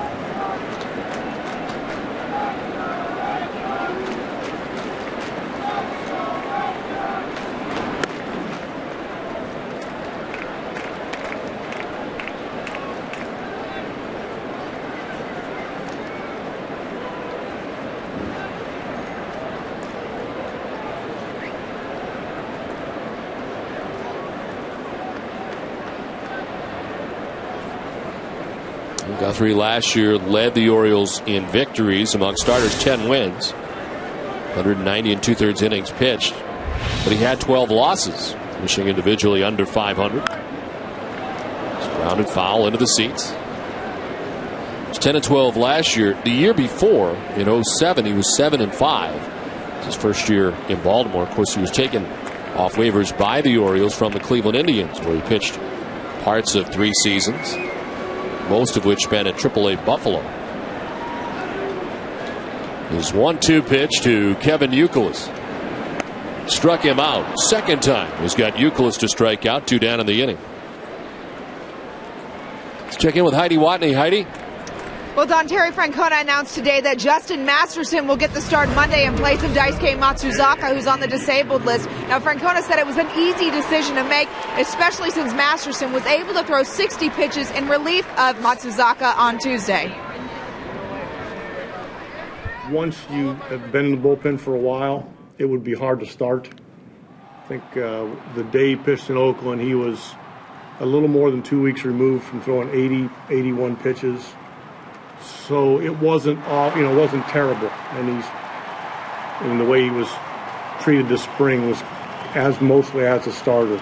If you start getting out there a ways, it's a little hard to ask somebody to go out and throw 80, 85 pitches. And I think it's certainly easier once you're in the season to go back to the bullpen.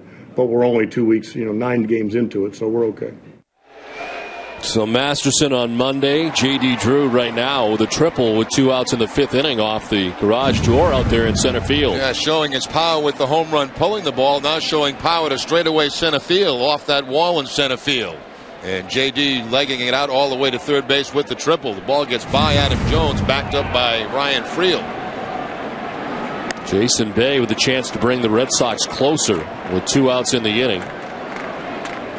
A 2-run home run in the 2nd inning. His 3rd round tripper of the year. Struck out swinging in the 3rd.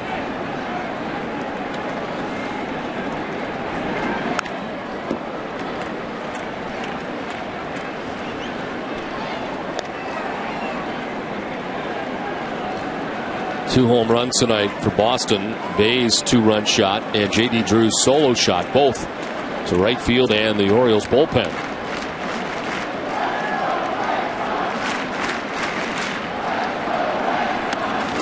Up top, ball 2.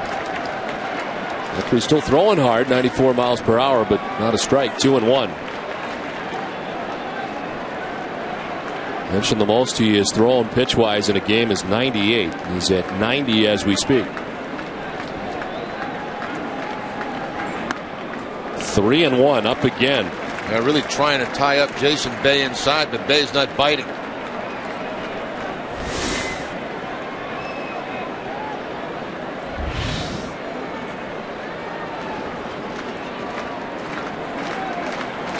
Inside again. He takes it and it grabs the corner, full count.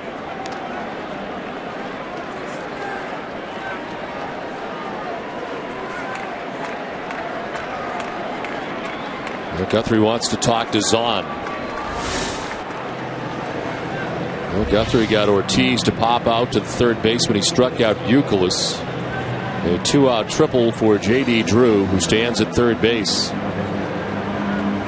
The line tonight for Guthrie, trying to get through the 5th with his Orioles lead intact.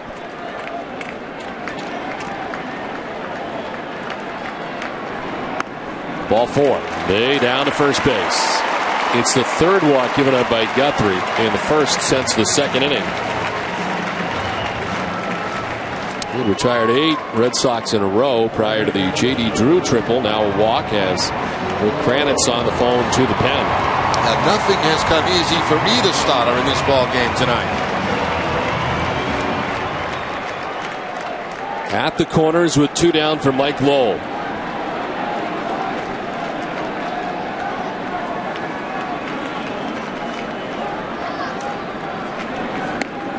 Ball 1. Kenny Baez up in the pen right now for the Orioles.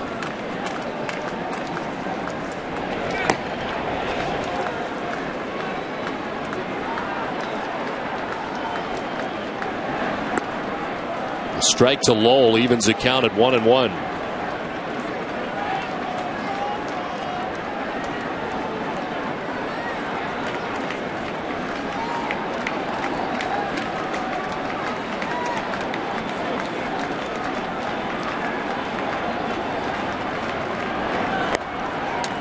Ball 2, 2-1. Saw Baez warming in the pen. He missed all of last year with elbow surgery that he had in October of 07. Missed all of last year, and the Orioles hoping that he'll be fine this season in his return. Appeared in 53 games in 07 before being sidelined with the elbow problem.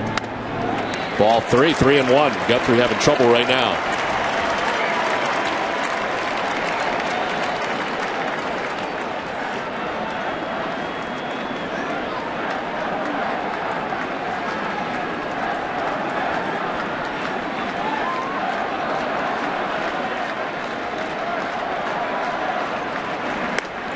Ball 4, back-to-back walks for Guthrie. Red Sox have him loaded.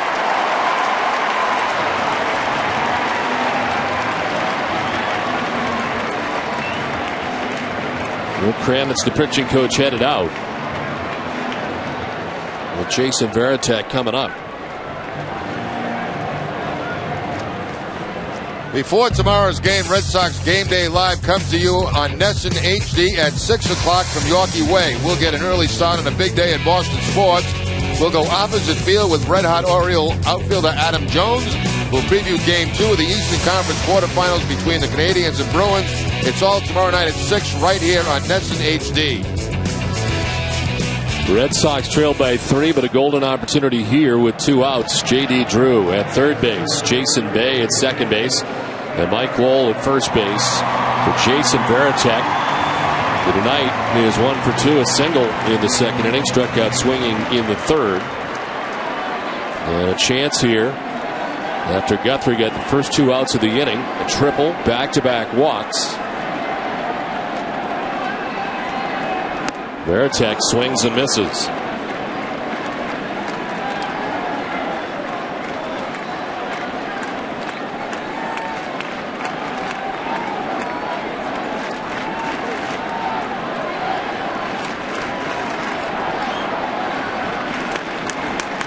On the ground right side. Kicked off the hop to second. Run scores. As J.D. Drew comes from third, and it's now 8-6. Aubrey Huff picks up his first error of the season at a very bad time for the Baltimore Orioles. Looked like it was going to be the third out to get Guthrie out of trouble. Instead, it kicks off to his right. Looks like he slipped when he went after that ball. So the Red Sox take advantage of the break and are now down only by 2.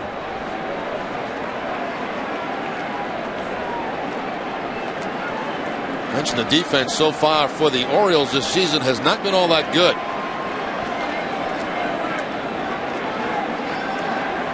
Bases loaded again. 2 down. Nick Green 0 for 2. Tried to hold up but could not.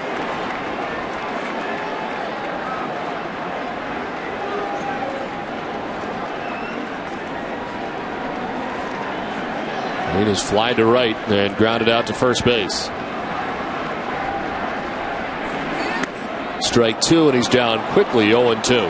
Back-to-back sliders from Guthrie to quickly jump ahead.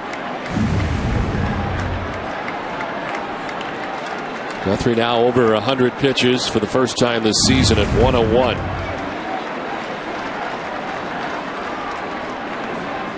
Green to center field.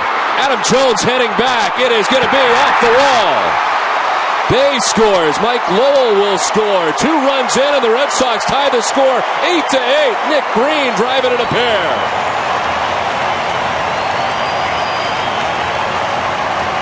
One too many sliders there from Guthrie. He got ahead of him quickly. 0-2 on sliders. He tried one more to put him away, and Nick Green jumps all over it.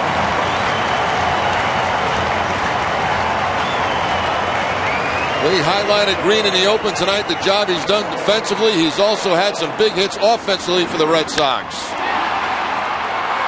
And Tito likes what he sees. After an inning and a half tonight, the Red Sox trailed 7-0. They have tied the game 8-8 with 2 outs in the 5th inning, and that is going to be the night for Jeremy Guthrie.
Visit one of their 27 Frank Webb Bath Center showrooms. Product knowledge and friendly guidance make both sides of Webb a home run. 8-8 ball game with 2 outs in the 5th inning. Red Sox have come all the way back to tie it up. Jeremy Guthrie, 4 2/3. You got 2 quick outs in this 5th inning. It really calmed down to retire. The new pitcher is Danny Baez. This will be his 4th appearance of the season. A total of 5 2/3 innings, 3 hits, a couple of earned runs. He has walked nobody and struck out 6. Opponents hitting 150 off Baez. 2nd and 3rd for Boston. 2 outs for Jacoby Ellsbury. Ellsbury with a single in the 2nd inning. 1 for 3 tonight.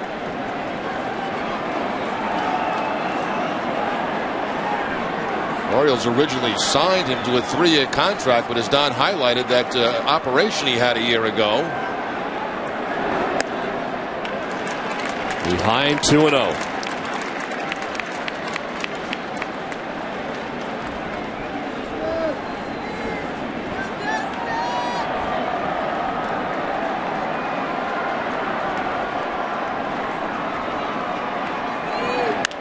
Ellsbury fouls it off. And it's 2-1.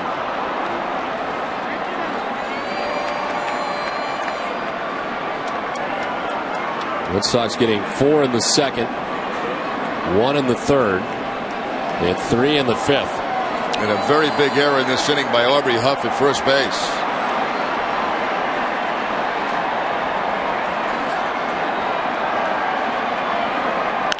Ellsbury chops it up over the mound. Roberts charging, throw off balance, and just in time to get Ellsbury and to end the inning. But a 3-run 5th.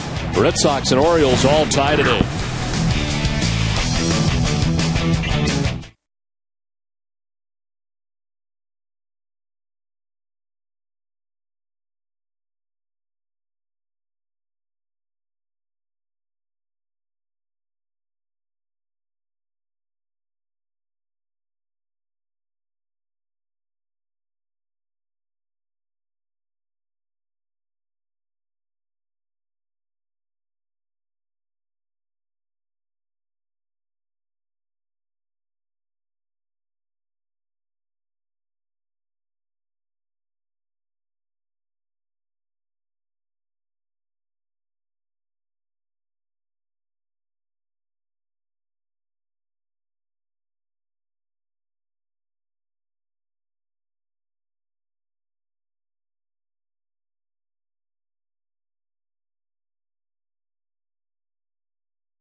2 outs in the 6th inning as this call to the bullpen is brought to you by New England Ford dealers. Here's Javier Lopez. Lopez making his 6th appearance, 3 2/3 total, 5 hits allowed and 3 earned runs. He has walked 3 and struck out 2. Last outing for Lopez coming in Oakland, that extra inning game, 2/3 of an inning, 1 hit and 1 earned run given up. Did walk 3 in that ball game.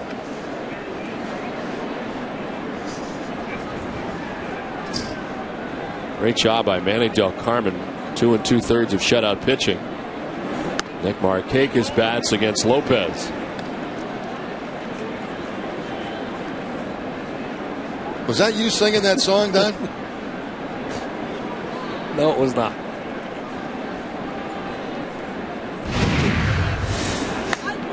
It's ball 2-0.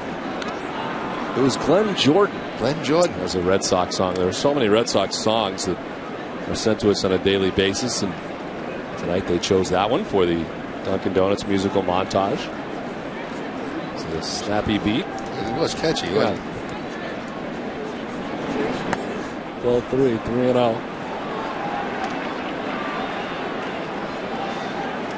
We all love the Red Sox.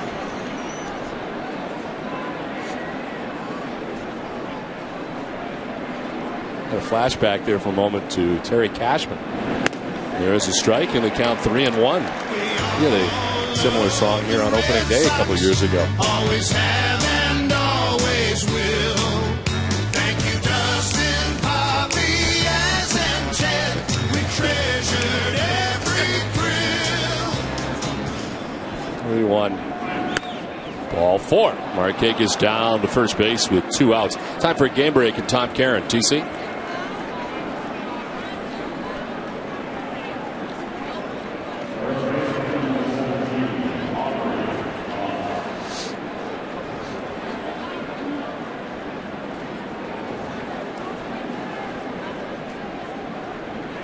Thanks very much, TC. It is 8-8 now here at Fenway Park with 2 outs in the 6th inning. Nick Markakis has just walked, and Aubrey Huff is the batter. He's 0 for 3 in the game.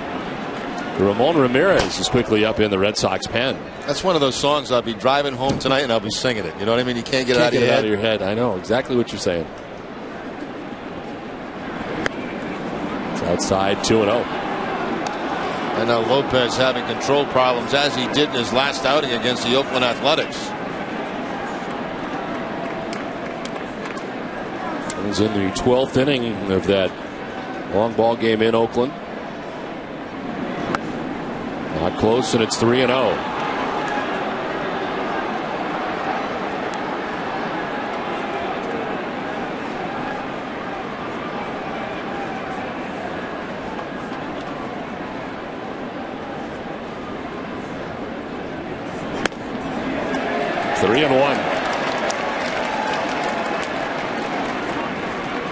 Aubrey Huff has grounded out, popped out, and struck out.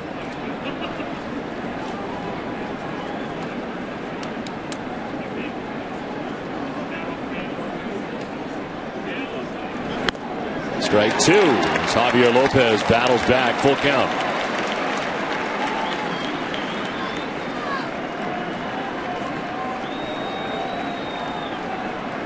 Two outs here in the top half of the 6th inning. Markakis at first. Ty Wigginton on deck. Line to left and in for a base hit. Markakis stops at second on the single by Huff. And the Orioles have something going with 2 down here in the 6th inning. And here comes Francona again. He goes out to get Lopez against 2 left-handed hitters in both reach. One by a walk, one by a base hit. Ramon Ramirez will be coming in this 8-8 game in the 6th inning.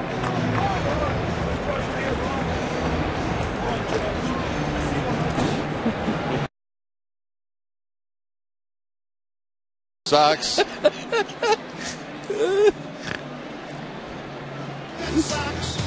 You gotta be kidding. You gotta be kidding. No.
Of the season, a total of 5 2/3 innings, only 1 hit allowed and no runs. He's walked 1, struck out 4.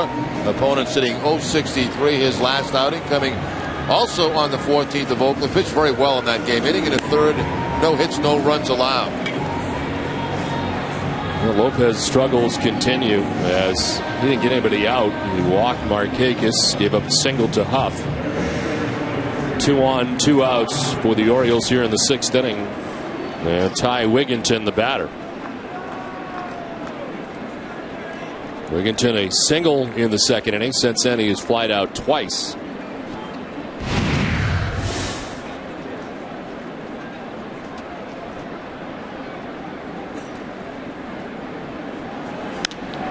Wigginton to left field. Back goes Jason Bay, shy of the track to make the catch. Ramirez on 1 pitch gets out of the jam in the 6th inning, still tied at 8.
Eight game, last half of the 6th inning. Dustin Pedroia leads it off against Danny Baez. Pedroia, Ortiz, and Youkilis. Pedroia with 2 hits tonight, a double, a single, and a ground out. Grounding by the diving third baseman Wigginton into left field. Dustin Pedroia has got a 3-hit night. Lead man on in the 6th for Boston. Now, top 3 guys in the order: Jacoby Ellsbury with a base hit, the drive and a run. Dustin with 3 hits on the night, and Big Poppy with a sacrifice fly. Topspin ground ball that quickly gets by the third baseman Ty Wigginton.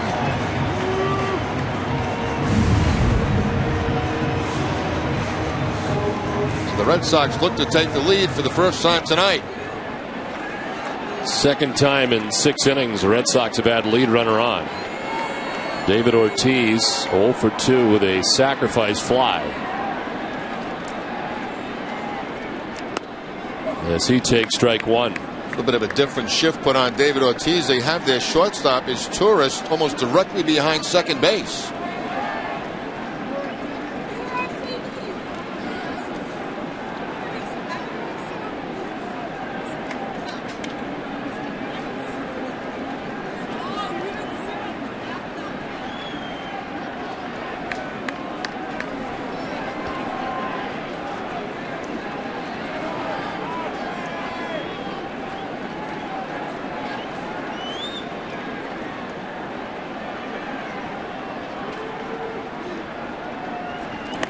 Skips in. Nice play by Zahn to knock it down.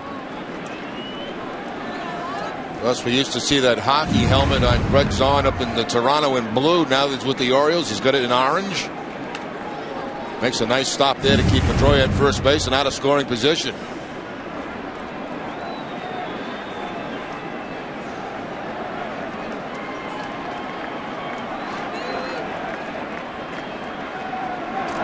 Ortiz down on the count now, 1-2. Went from a Blue Jay to an Oriole on top of that helmet.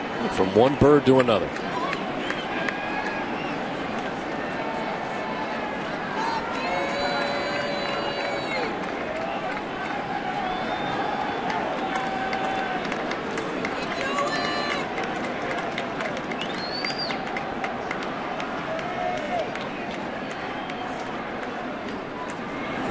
Ortiz, a check swing foul, and it's quickly back into the seats. So everybody's all right down there in the first couple of rows. Kevin Youkilis waits on deck.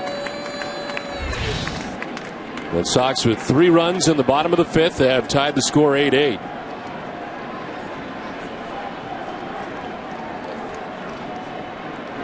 Ortiz strikes out. They climb the ladder on him, and that one way up there. David Ortiz strikes out for the second time tonight. Yeah, they've been climbing the ladder on a couple of guys tonight in the Red Sox lineup. Ortiz and Veritek. This one way out of the strike zone. Ortiz chases it. Hearing a few boos on the way back. Not used to hearing that.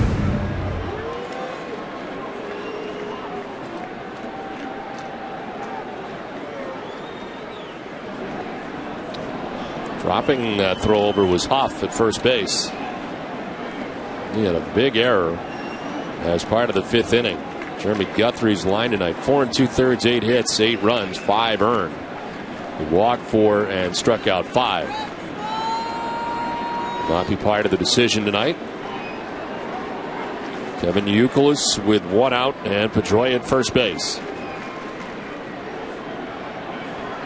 Youkilis gets hit in the helmet. He was quick to get up.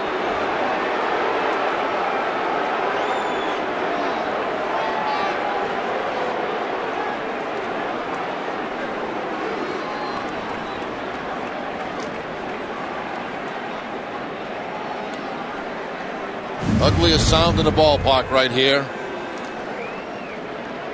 Unfortunately, Youkilis able to bounce right back up after get hit on that side of the head.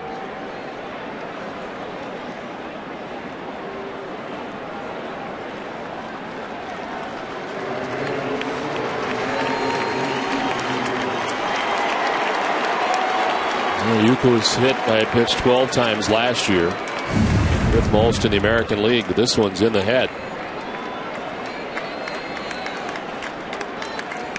First and second, 1 out.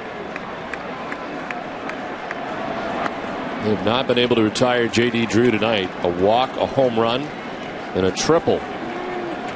Let's see if that affects Danny Baez, because there's no way he was trying to hit Kevin Youkilis in the head, and he seemed very affected by that.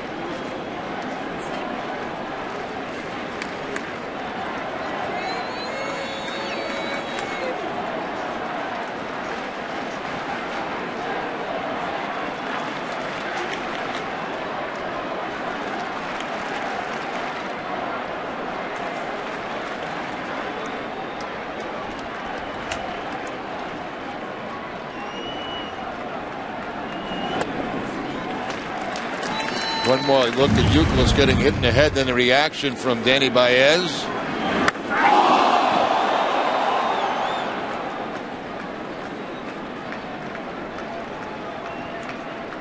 Obviously a lot of concern there.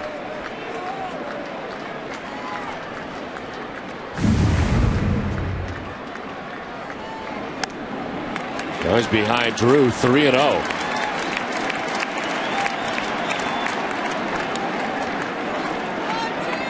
Pedroia at second base. Youkilis at first, 1 out.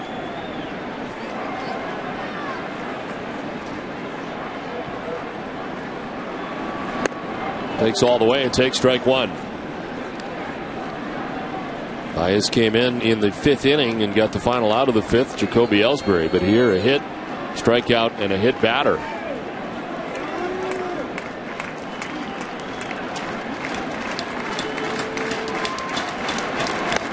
Ball 4, not close, and down to first base goes Drew.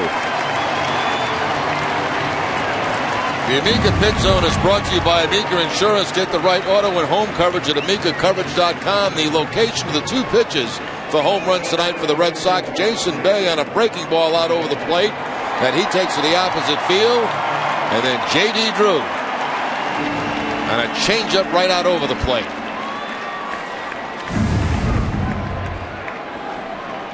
Jason Bay has homered, struck out, and walked.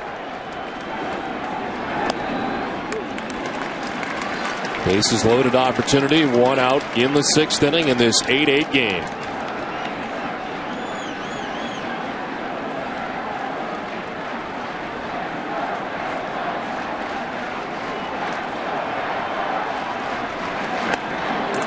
Two 2-0. Since he hit Euclid, he's been all over the place as Matt Albers is up. That's the point I was trying to make, Don. Sometimes that affects the pitcher as much as it does the hitter. I mean, it hurts a lot more for the hitter, but a pitcher gets shaken up too. Rick Kranitz, the pitching coach, headed out to talk to Baez. Hit Euclid, walked Drew, and now behind Bay, 2-0.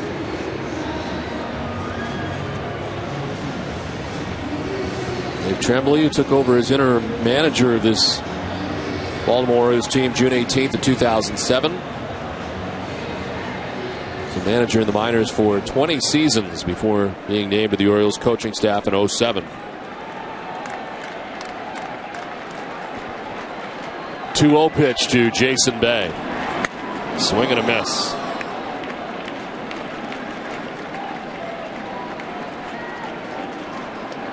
Pedroia at third base. Euclid at second base. Drew at first base. 1 out in the 6th inning. Strike 2. Baez battling back after a visit from his pitching coach. 2-2.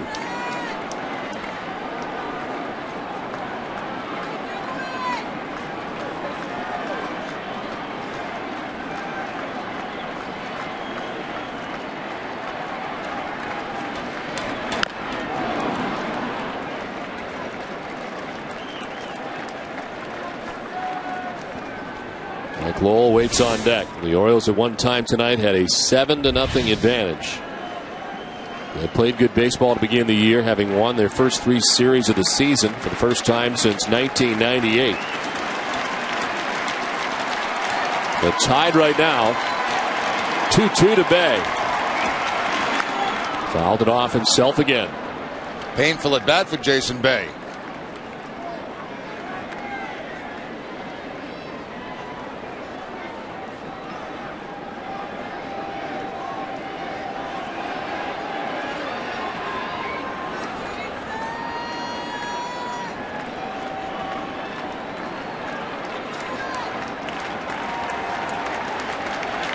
Two and 2 to Jason Bay. Bases filled with Red Sox. Bay to center field. Adam Jones out there getting himself ready to make the catch. Tagging at third base is Pedroia. Red Sox take a 9-8 lead.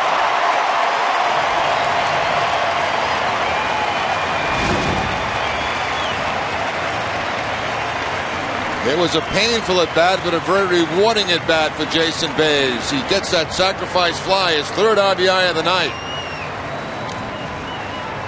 Not only deep enough to score the run, but also tagging and moving from second to third was Kevin Euclid. So it's 1st and 3rd now with 2 away in the bottom of the 6th inning for Mike Lowell.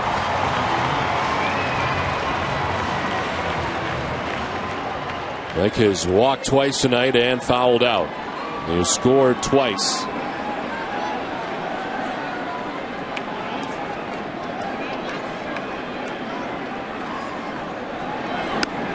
Take strike 1 from Baez. First run given up by Baez. The 8 previous runs all charged to the starter tonight, Jeremy Guthrie.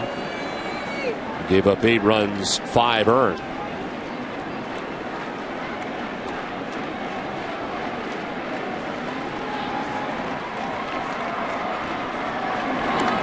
skips in again. Zahn able to smother it.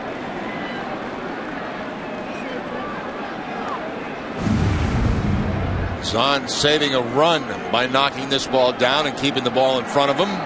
Not trying to catch it, just block it.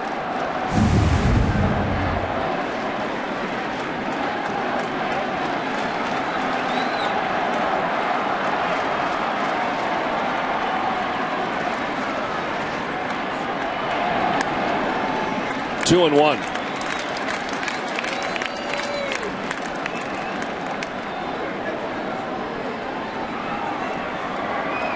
Varitek on deck. Red Sox have pushed across the go-ahead run. Now the lead for the first time tonight.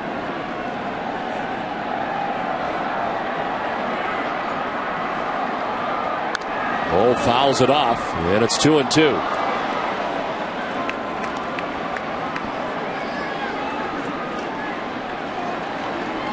Only hit in the inning belongs to Pedroia, who got a single to begin the inning. He scores the go-ahead run on the sacrifice fly for Jason Bay.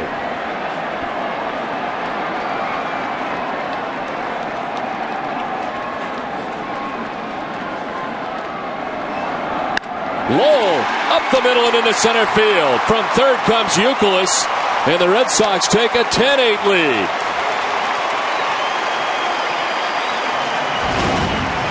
Well, this is the offensive explosion the Red Sox have been looking for. Lowell jumps on a high slider that time from Danny Baez and shoots it right back up over his head. There's a flat breaking ball that stays up in the zone, and Mike Lowell is all over it.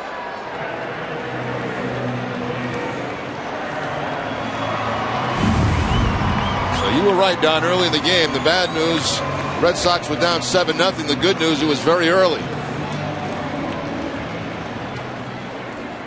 Kevin Youkilis appears to be okay in that dugout.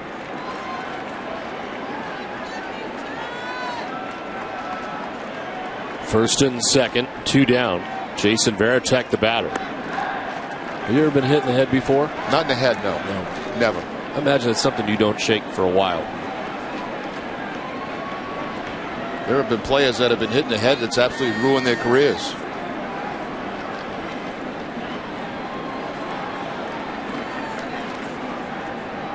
So Paul Lessard checking on him there in the dugout.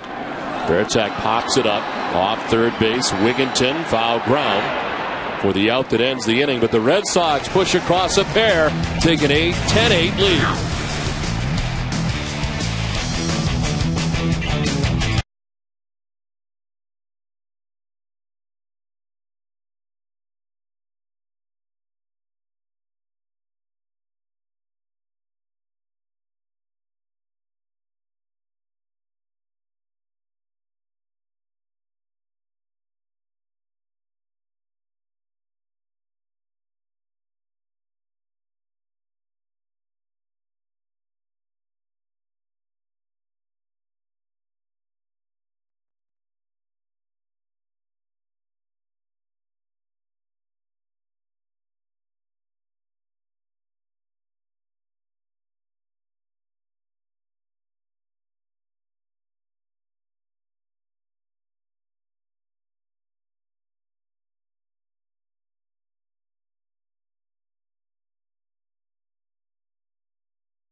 Frank Webb's Vast Centers. Cole Wright and company will preview Game 2 of the Eastern quarterfinals between the Canadians and Bruins.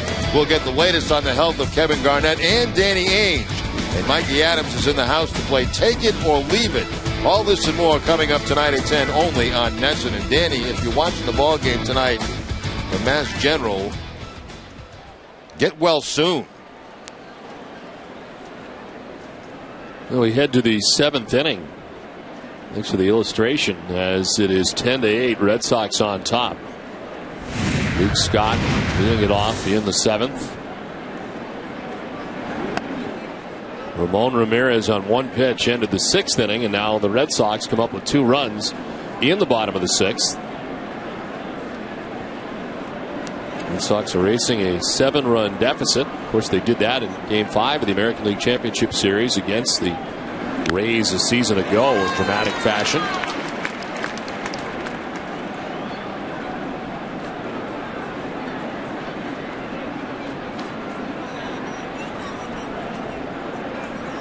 Luke Scott has 2 hits tonight. He's also grounded out 2 for 3. On the ground towards Youkilis at first base. Ramirez will cover for the out. Well, the Red Sox bullpen to this point has been very, very good tonight. Especially Del Carmen and now Ramirez.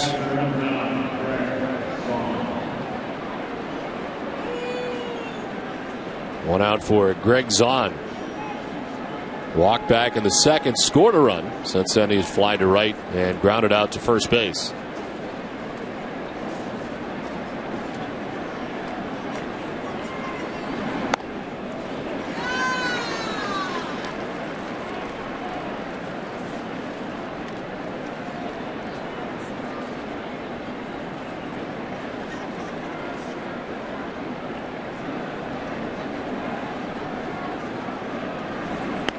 Strike 2 to Zahn.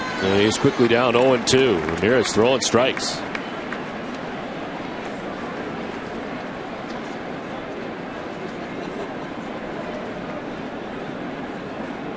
He's now gone 6 scoreless innings in his first 5 appearances in a Red Sox uniform.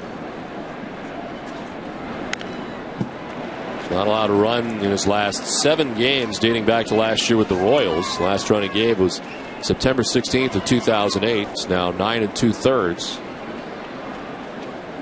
Here's the deal that involved Coco Crisp back in November. Ramirez spending all of last year as a member of the Kansas City Royals. A 2.64 ERA. Zahn doesn't chase, and it's 1-2.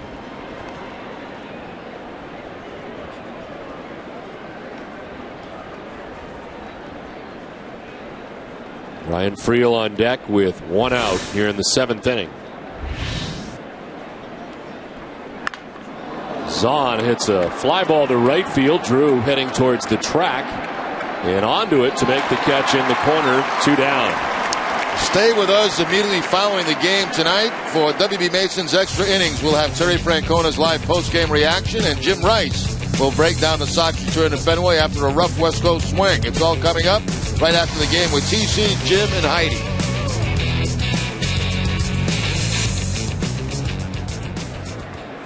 Two down here in the 7th. Ryan Friel, who has walked twice and flied out. One of the walks came with the bases loaded and picked up his first RBI of the season.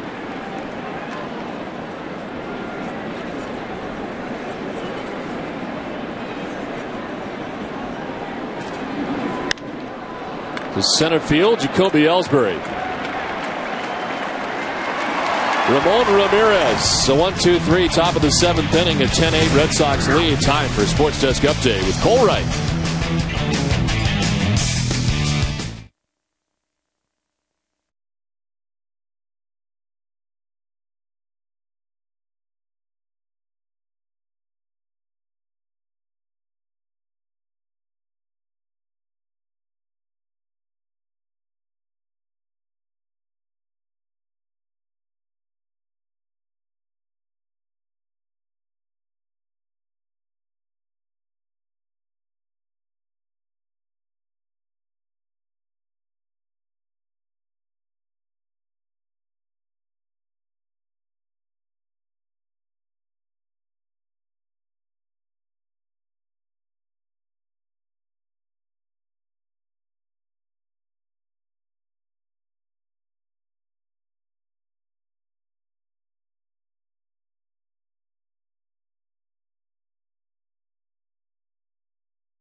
Is this CVS Pharmacy coming back?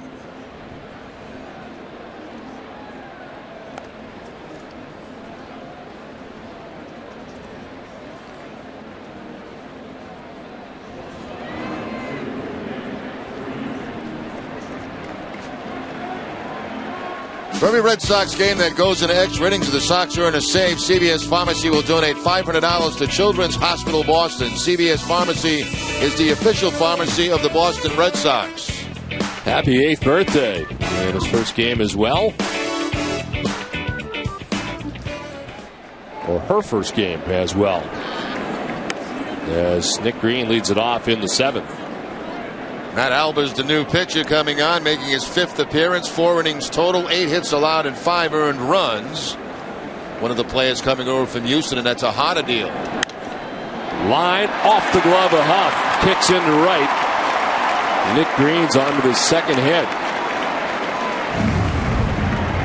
Nick Green slashing the ball the other way and off the glove of Aubrey Huff at first base. Of course, Green had that big hit back in the 5th inning to drive in a couple of runs with a double.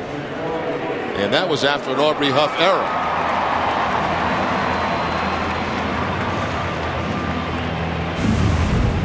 Second straight inning, the Red Sox have had the lead runner on. Green at first. And Jacoby Ellsbury, the batter. Ellsbury with a single back in the 2nd, a 1-for-4 night from the top spot, the Red Sox order. Wigginton in on the grass at 3rd.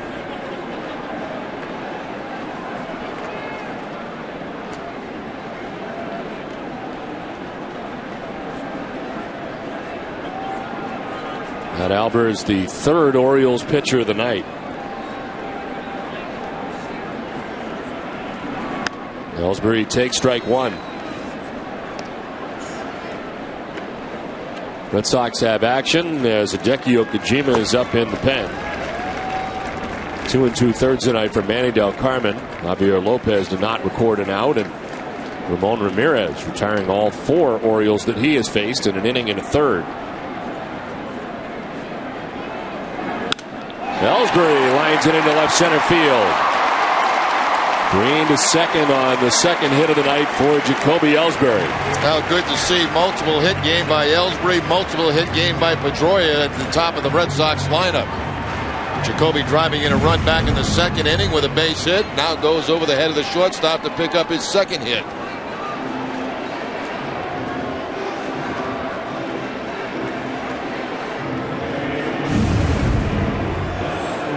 So 2 on, nobody out. And Justin Pedroia coming up. He's had a 3-hit night already. Going 3 for 4 in the game, a double and 2 singles.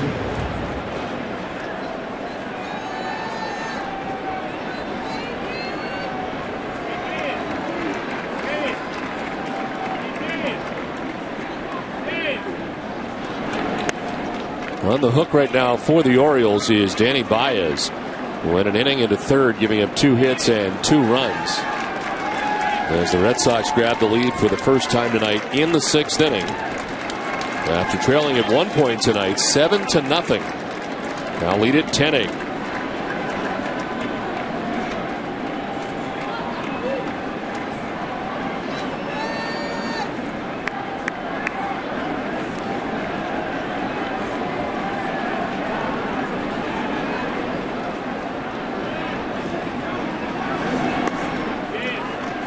Albers behind 2-0.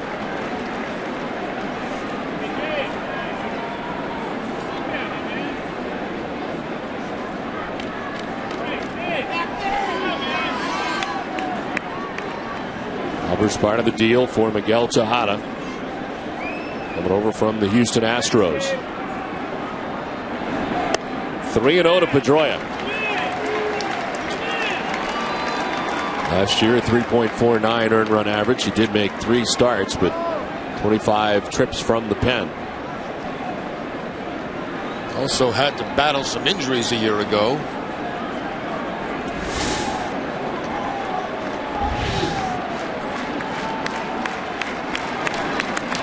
In the dirt outside, not close. 4-pitch walk for Pedroia. Bases loaded, nobody out.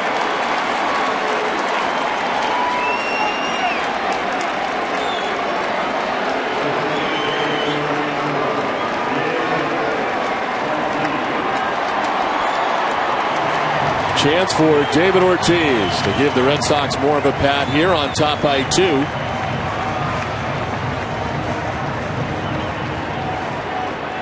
David 0 for 3 with a sacrifice fly.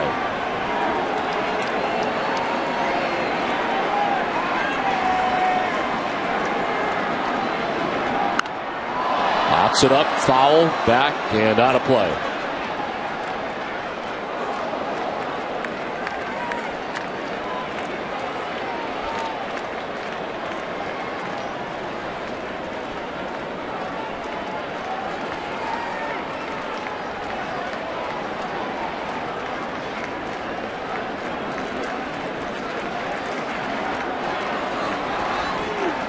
Two singles and a walk. Red Sox have the bases loaded, nobody out. Bottom of the 7th inning.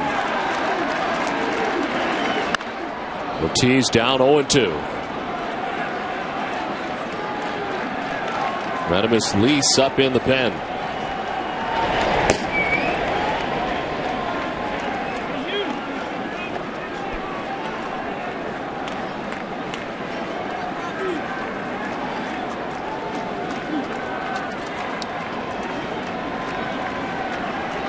Green at third, Ellsbury at second base, Pedroia at first base.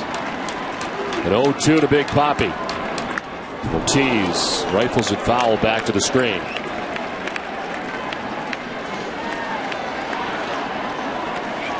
Euclid, who is hit in the head with a pitch, glanced off his helmet in the 6th inning.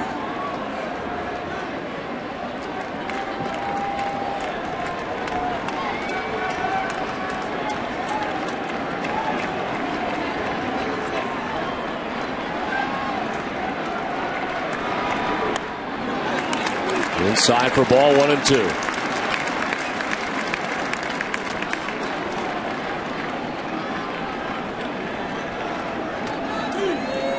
Dave Tremby's Orioles have seen a 7-run lead go by the boards and now trail by 2 as the Red Sox have them loaded, nobody out in the 7th.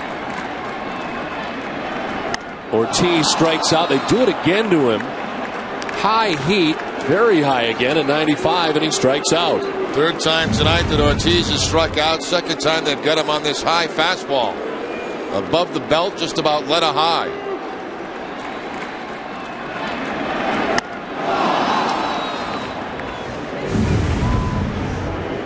So the struggles continue for David Ortiz.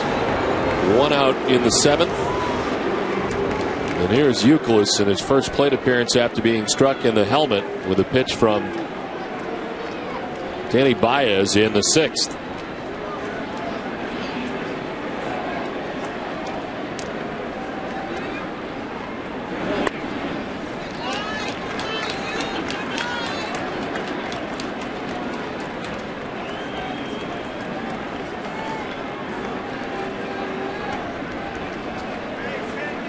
Alberzi's thrown 14 pitches, 7 for strikes, 7 for balls.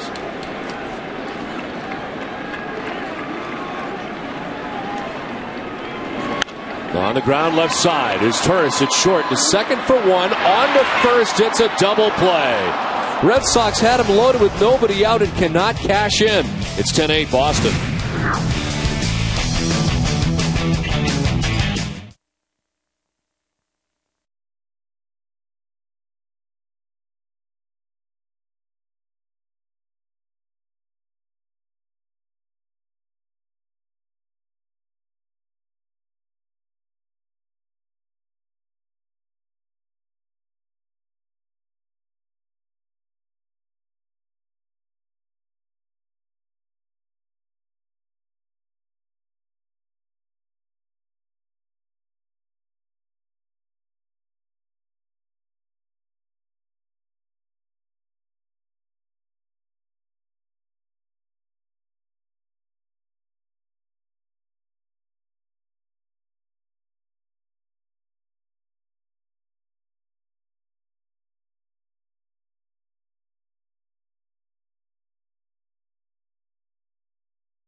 (10-8), Red Sox on top as Ramon Ramirez back on the mound. Red Sox got a bases loaded, nobody out situation and could not push across any additional runs. They lead by 2. Ramon Ramirez has retired all 4 Orioles that he has faced, and now out there to begin the 8th. Cesar Torres is ahead 2-0. We've not seen Ramirez really get up and sit down. And he has here for the 3rd time tonight after getting the last out of the 6th. Pitched the 7th and out there to begin the 8th. There is double-barreled action though. You got Okajima and Papelbon.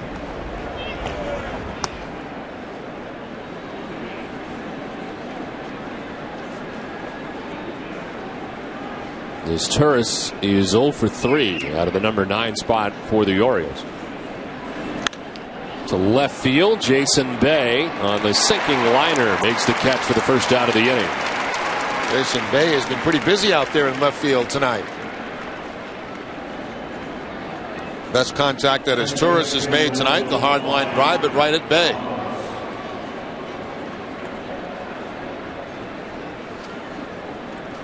So 1 out, and Brian Roberts coming up.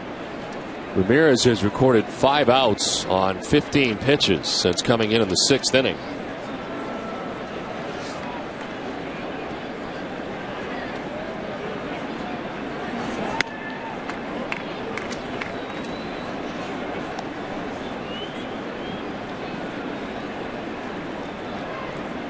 Roberts with a base hit back in the 2nd to drive in a run, part of the 7-run second for the Orioles. It's ball 2, 2-0. Just joining us tonight, Brad Penny chased from the game after just 3+ innings tonight, 85 pitches, allowed 6 hits and 8 runs. Bullpen has not allowed a run as Ramirez falls behind 3-0.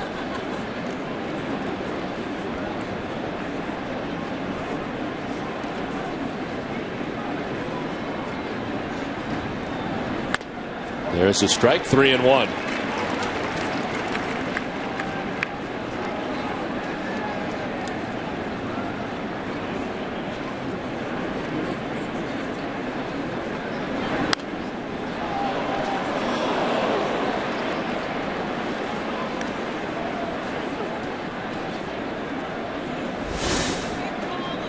Adam Jones, who's had a good night tonight for the Orioles, waiting on deck, has been on base 3 times.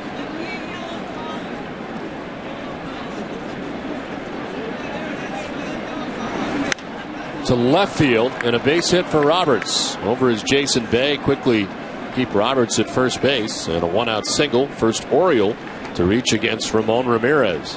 Well, Roberts has a multiple hit game. He had a base hit back in the 2nd inning to drive in a run. The hard line drive out toward left field.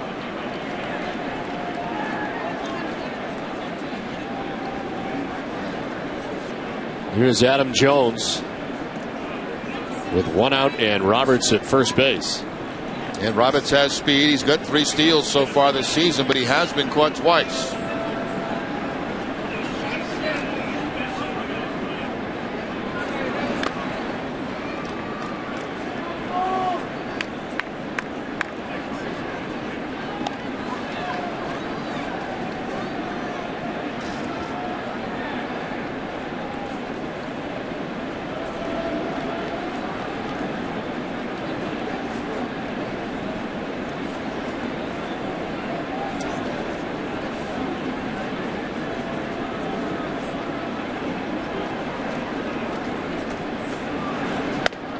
Two and 0. Jim Johnson, right-hander, up in the pen for the Orioles. With 1 out in the 8th, Brian Roberts at first base. Red Sox on top by 2. The dangerous Adam Jones here, ahead of the count, 2-0. Jones fouls it off at the plate. A piece of Veritek.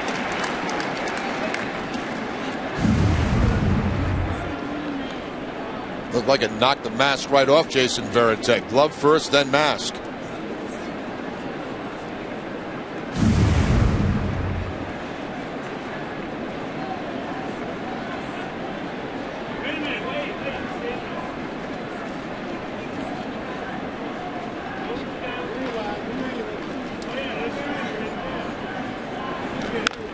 Fouled off, and it's 2-2 to Adam Jones.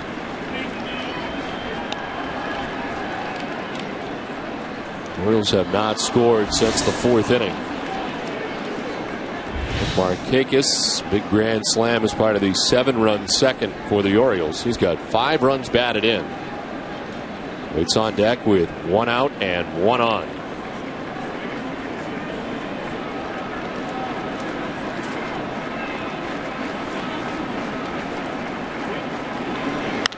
Jones to left.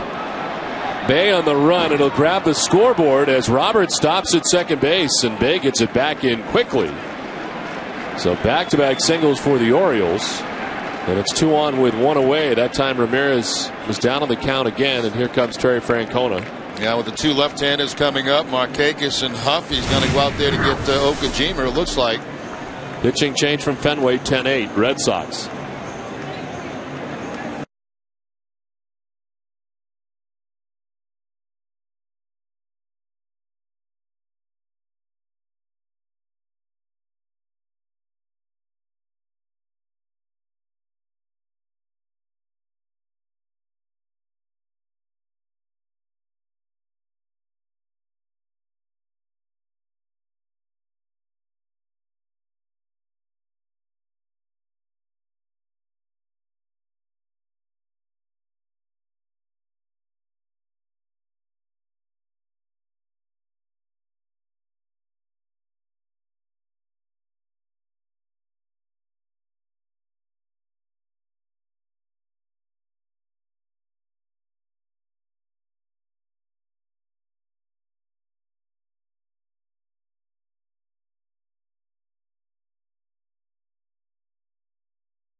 His second home run of the year. And the Orioles out to a 7-0 advantage at 1 point. Red Sox chipping away. Jason Bay hit a 2-run home run in the 2nd inning. And the Red Sox started their comeback. Nick Green in the bottom of the 6th inning would drive in a pair with a double. And the Red Sox able to tie the game at that point. They pull ahead with 2 in the 6th. As the Red Sox now lead it 10-8. With 1 out in the 8th inning, Hideki Okajima into the game for Boston. 5th time this season for Okajima. 4 innings total, a couple of hits and 3 earned runs. He's walked 4 and struck out 5. Last time Okajima worked was on the 14th in Oakland. A 2-inning outing in that ball game. No runs allowed. Had a couple of strikeouts. Ramon Ramirez, an inning and 2/3. He gives up 2 hits. He leaves responsible for Brian Roberts at second base, Adam Jones at first base. He didn't walk anybody, nor did he strike anybody out. Nick Markakis has been on 3 times, the grand slam, a double, and a walk. He's driven in 5 runs.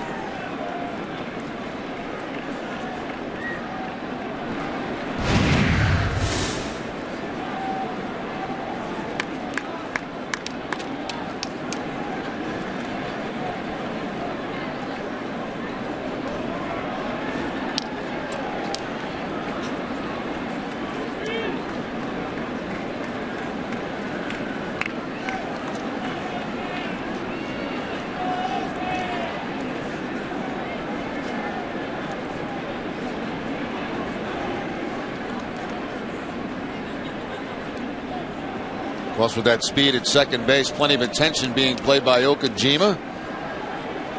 Nick Green not far behind Brian Roberts.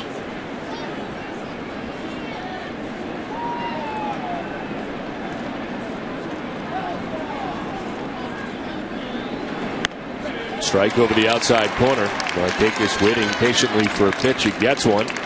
And it's strike one. And that one that he thought was a strike.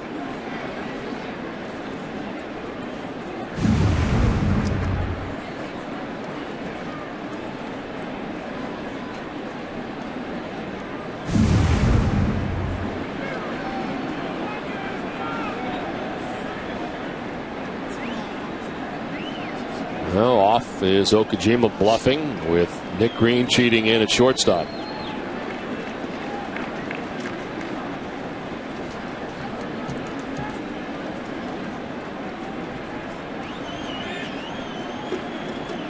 One out. Orioles with runners at first and second.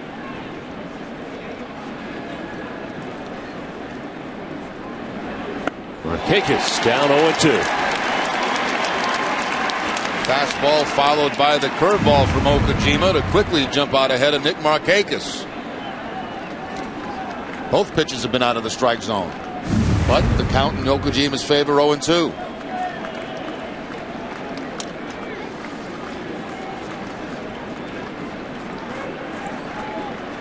Markakis 3 for 10 against Okajima in his career. It's a fly ball to center field on an 0-2 pitch that has Ellsbury back to the track to make the catch. Tagging are both the runners, and they'll both advance. Roberts to third, Jones to second base on the fly out to center for Nick Markakis that takes Ellsbury to the dirt of the warning track in center field. That's good heads-up base running by Adam Jones at first base. He knew it was going to be caught for an out, and he also knew that Ellsbury was deep enough where he could tag at first base and getting the scoring position. There's no question Roberts was going to make third, but the potential tying run now gets in a scoring position. See him heading back to tag up. Ellsbury back deep on the warning track. No chance to get him. Good base running. Puts two in scoring position with 2 outs for Aubrey Huff. A single last time up. And takes strike one. He was grounded out, popped out, struck out, and singled. 5 strikeouts in his career against Okajima.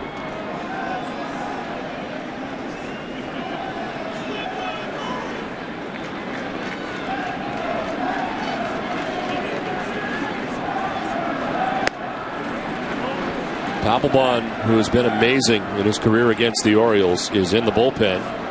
Has a 0.43 ERA, 1 earned run in 21 innings pitched in 22 career games against Baltimore. And he's getting ready.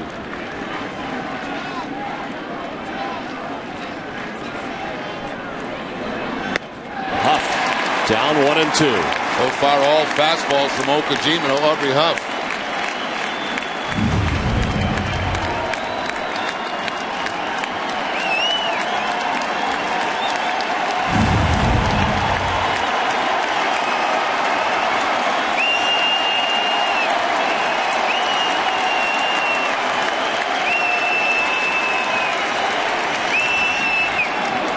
Check smothers it with the runners in scoring position. Huff didn't chase, and it's 2-2.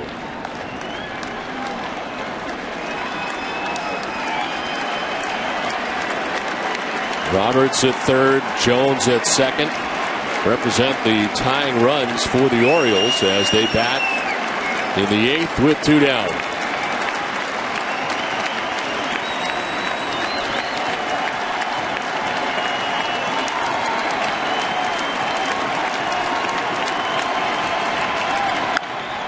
Fly ball down the left field line. Bay towards the corner. Will it come back for him? No. Ends up in the seats.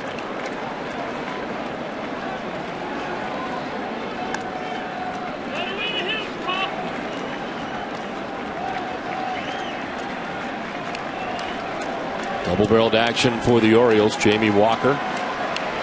Jim Johnson up earlier, up again. We've already seen Baez and Albers out of the Orioles bullpen.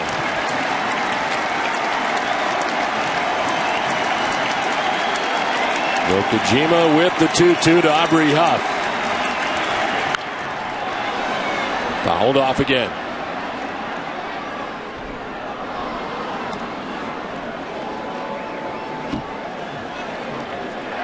Ty Wigington on deck for the O's here in the 8th.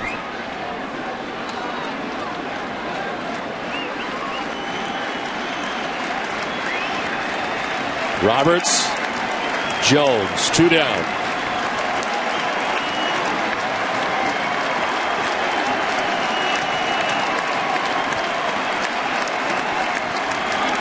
Up, strikes out. Okajima got him. Orioles strand a pair, 10-8 Boston.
Able to strike out Aubrey Huff on a split-fingered fastball. Had been a number of fastballs and a breaking ball in that at bat. He goes to the splitter to pick up the strikeout. Matt Albers back on the mound for the Orioles. And J.D. Drew leading it off for Boston. Drew, Bay, and Lowell here in the 8th.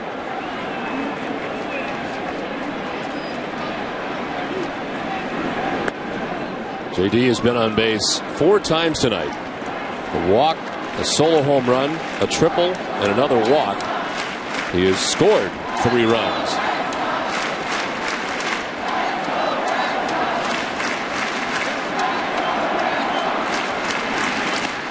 Couldn't hold up and is down 1-2.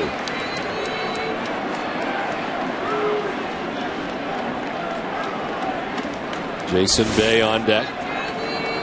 Red Sox had the bases loaded with nobody out in the 7th, and Albers get out of the jam unscathed.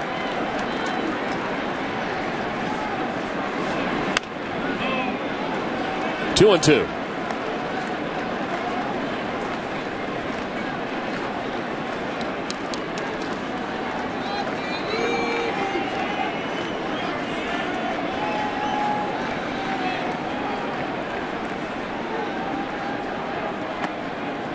Ball 3, full count.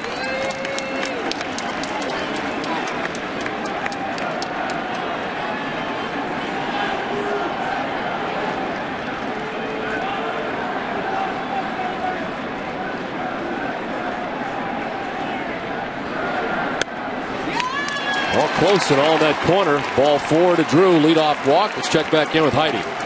Seasons are colliding here on NESN as the Bruins take on the Canadiens in the playoffs, and we're happy to announce that Game 4 between the Bruins and Habs can be seen right here on NESN Wednesday night.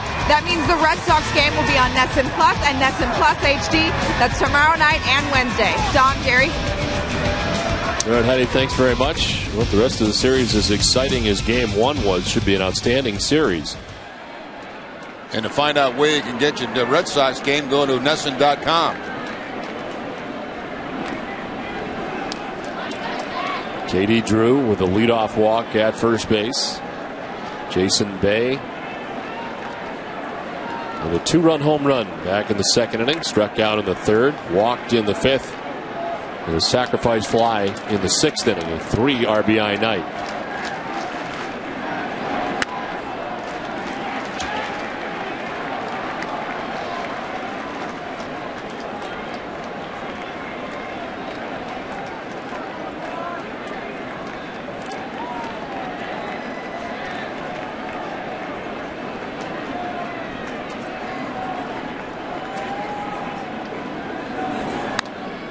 Fouled off, and it's 1-1. Albers been throwing around 93 miles per hour. Mike Lowell waits on deck as the Red Sox bat here in the bottom of the eighth.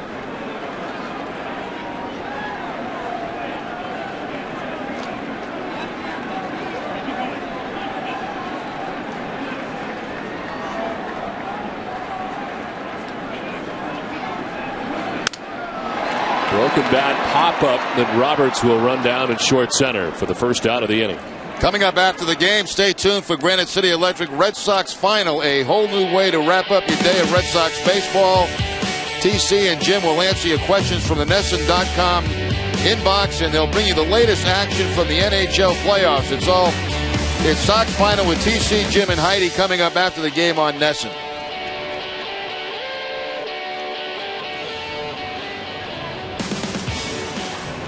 One out here in the eighth inning. J.D. Drew at first base, and Mike Lowell coming up.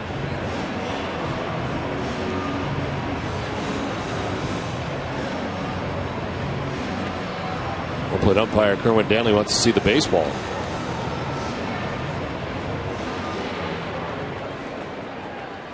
Apparently at the request of Mike Lowell. Kerwin Danley took a look at it and threw it back to Matt Albers.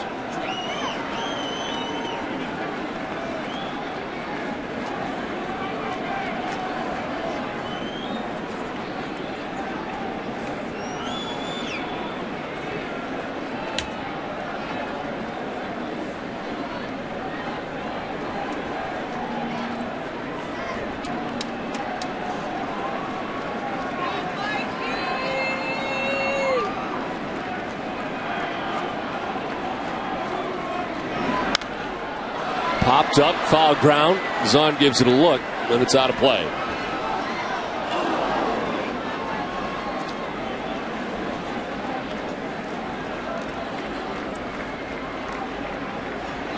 Neither starter tonight was effective. Jeremy Guthrie giving up 8 runs, 5 earned and 4 2/3 for the Orioles. Brad Penny, the starter for the Red Sox, 3+ innings, giving up 8 runs on 6 hits. Walked 5, struck out a batter. Neither part of the decision tonight, as it turns out. There goes Drew. Pitch is low and outside for a ball. The throw. J.D. Drew is out. Caught trying to steal. Greg Zahn with a nice throw. But a pitch down and away throws out Drew at second base. Yeah, we don't generally see J.D. take off and steal very much, but this time out by quite a bit at second base. Nice backhanded play out of the dirt by Zahn, and the throw gets there and the tag on the chest before the foot gets to the bag.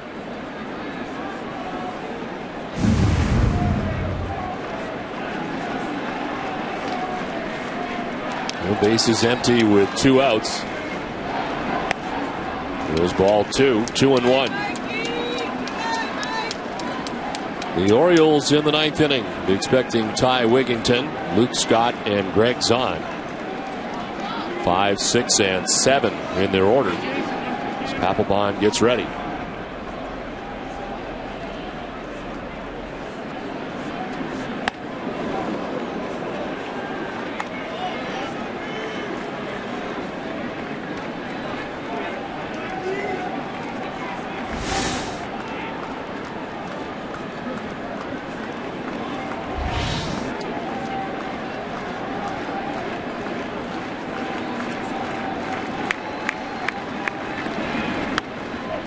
Strike and a full count to Lowell. Albers throwing harder now than he has all night, up to 95 with that last delivery. He has been in since the start of the 7th inning, an inning and 2/3 so far.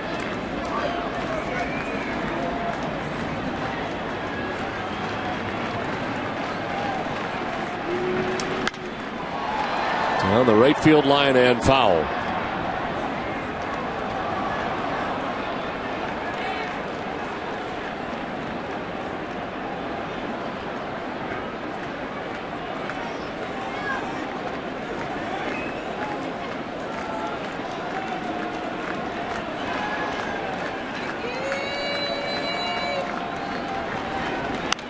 Lowell pops it up.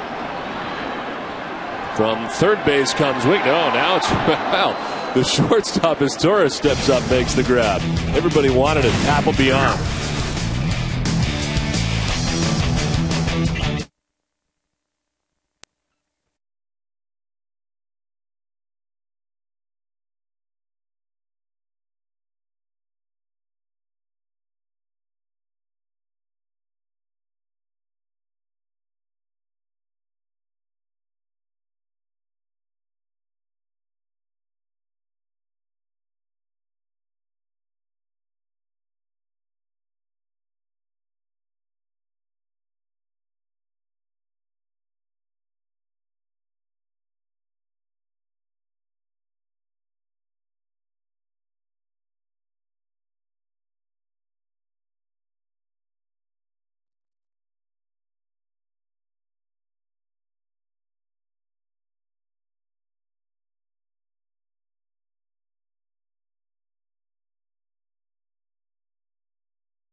Sox.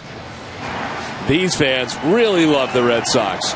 Show the world you love the Red Sox. With the Red Sox banking only from Bank of America. Get the Red Sox logo on your check card, checks, credit card, and statements. To learn more, visit a banking center near you or go to bankofamerica.com/Red Sox. 9th inning back at Fenway Park. Everybody ready to get that shot at Jonathan Papelbon, who's on for the Red Sox for the night. 2 for 2 and save opportunities for Papelbon, overall making his 4th appearance of the season. A total of 3 1/3 innings, a couple of hits and 1 earned run. He has walked 2, struck out 3. Last time Papelbon worked was in that game on the 14th against Oakland. An inning in that game and zeros across the board. As we mentioned, the incredible numbers against the Orioles, a 0.43 ERA. He's given up 1 earned run in 21 innings pitched in 22 career games against the Orioles. 4th all-time among pitchers with at least 20 innings against the Orioles. Ty Wigington, Luke Scott, and Greg Zahn, the expected trio for the Orioles in the 9th.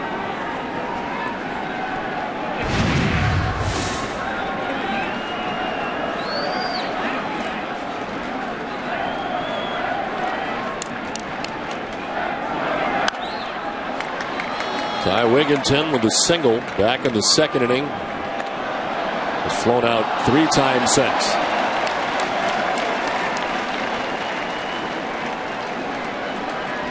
You know, what a job the bullpen has done tonight for Boston, giving them the opportunity to come back in this game, a game in which they trailed 7-0. The best work from Manny Del Carmen, 2 2/3, and Ramon Ramirez, an inning and 2/3. strikeout by Okajima to get Aubrey Huff to end last inning with second and third.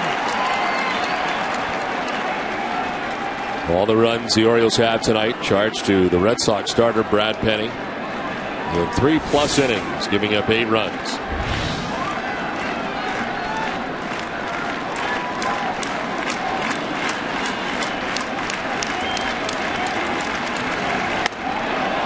Ball 1-1-2. 96 from Papelbon. Bruce had that very long outing pitch-wise in Los Angeles against the Angels. 39 pitches.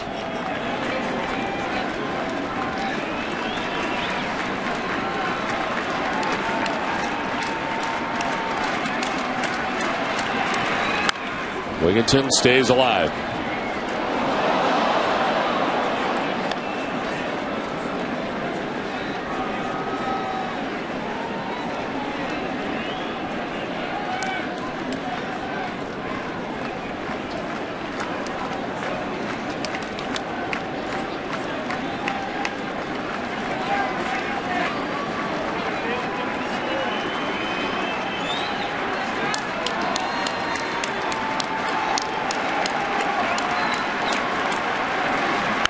Wigginton lines to third, knocked down by Lowell, and Wigginton will reach.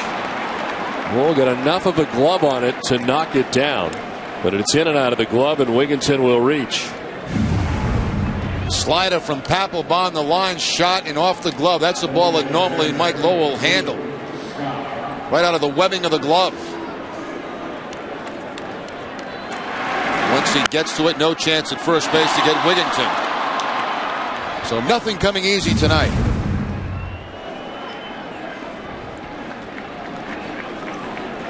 Now Luke Scott, who is 2 for 4 tonight, a couple of singles, 1 to left and 1 to right. High fly ball to right. Drew underneath it for out number 1 of the 9th. Boston Red Sox baseball in NESN is brought to you by your New England Chrysler dealers, Dunkin' Donuts, Bob's Discount Furniture, your New England Toyota dealer, Chili's, your New England Dodge dealers, and by Southwest Airlines. Well, Luke Scott just getting under that and flying out to right field for the first out of the inning. Now Greg Zahn to right field will send J.D. Drew back. 2 down. And knowing Papelbon throws a lot of first pitch fastballs, a lot of first pitch swinging this inning. So the pinch hitter coming up for the Orioles. As you look at the numbers tonight for the bullpen, which has been spectacular. It's supposed to be PA. It is indeed. Former Chicago Cub.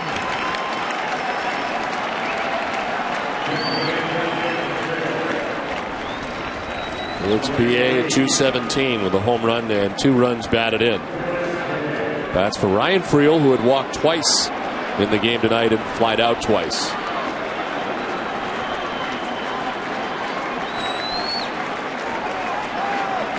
PA coming over from the Cubs in exchange for Garrett Olson.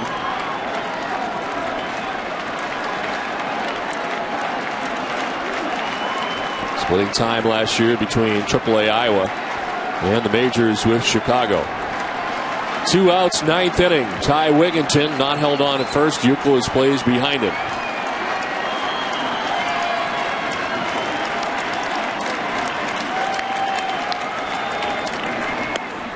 Strike 1.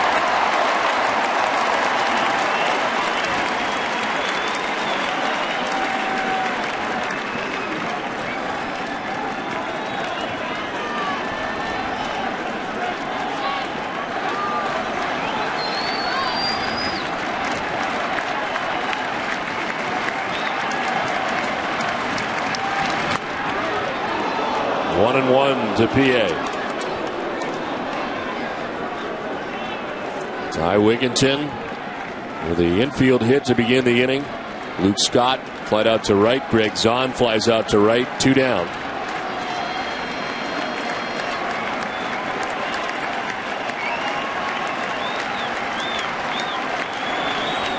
skips in. Veritek knocks it down. And Wigginton remains at first. First splitter that Papelbon has thrown, and way overthrows that one.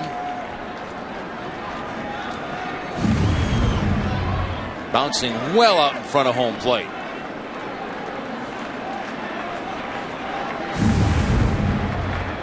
Felix P.A. last year, 1 home run for the Cubs. With 10 in AAA last year with Iowa.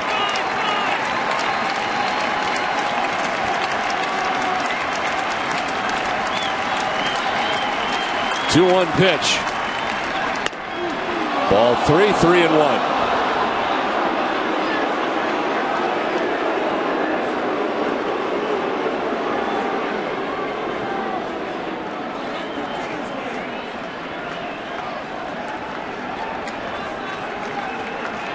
Orioles had a 7-0 lead tonight. They trail 10-8 as they bat in the ninth.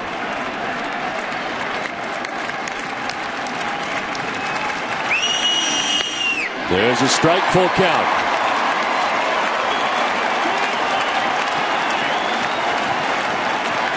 "12 pitches for Papelbon, 8 for strikes." He's a strike away from ending the night.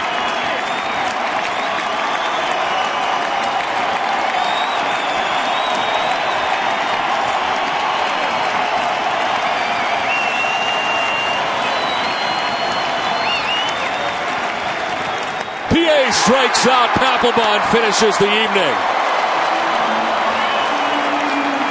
Jonathan Papelbon striking out Felix PA, and the Red Sox, who did indeed trail by 7 runs, come away with a victory 10-8 in game.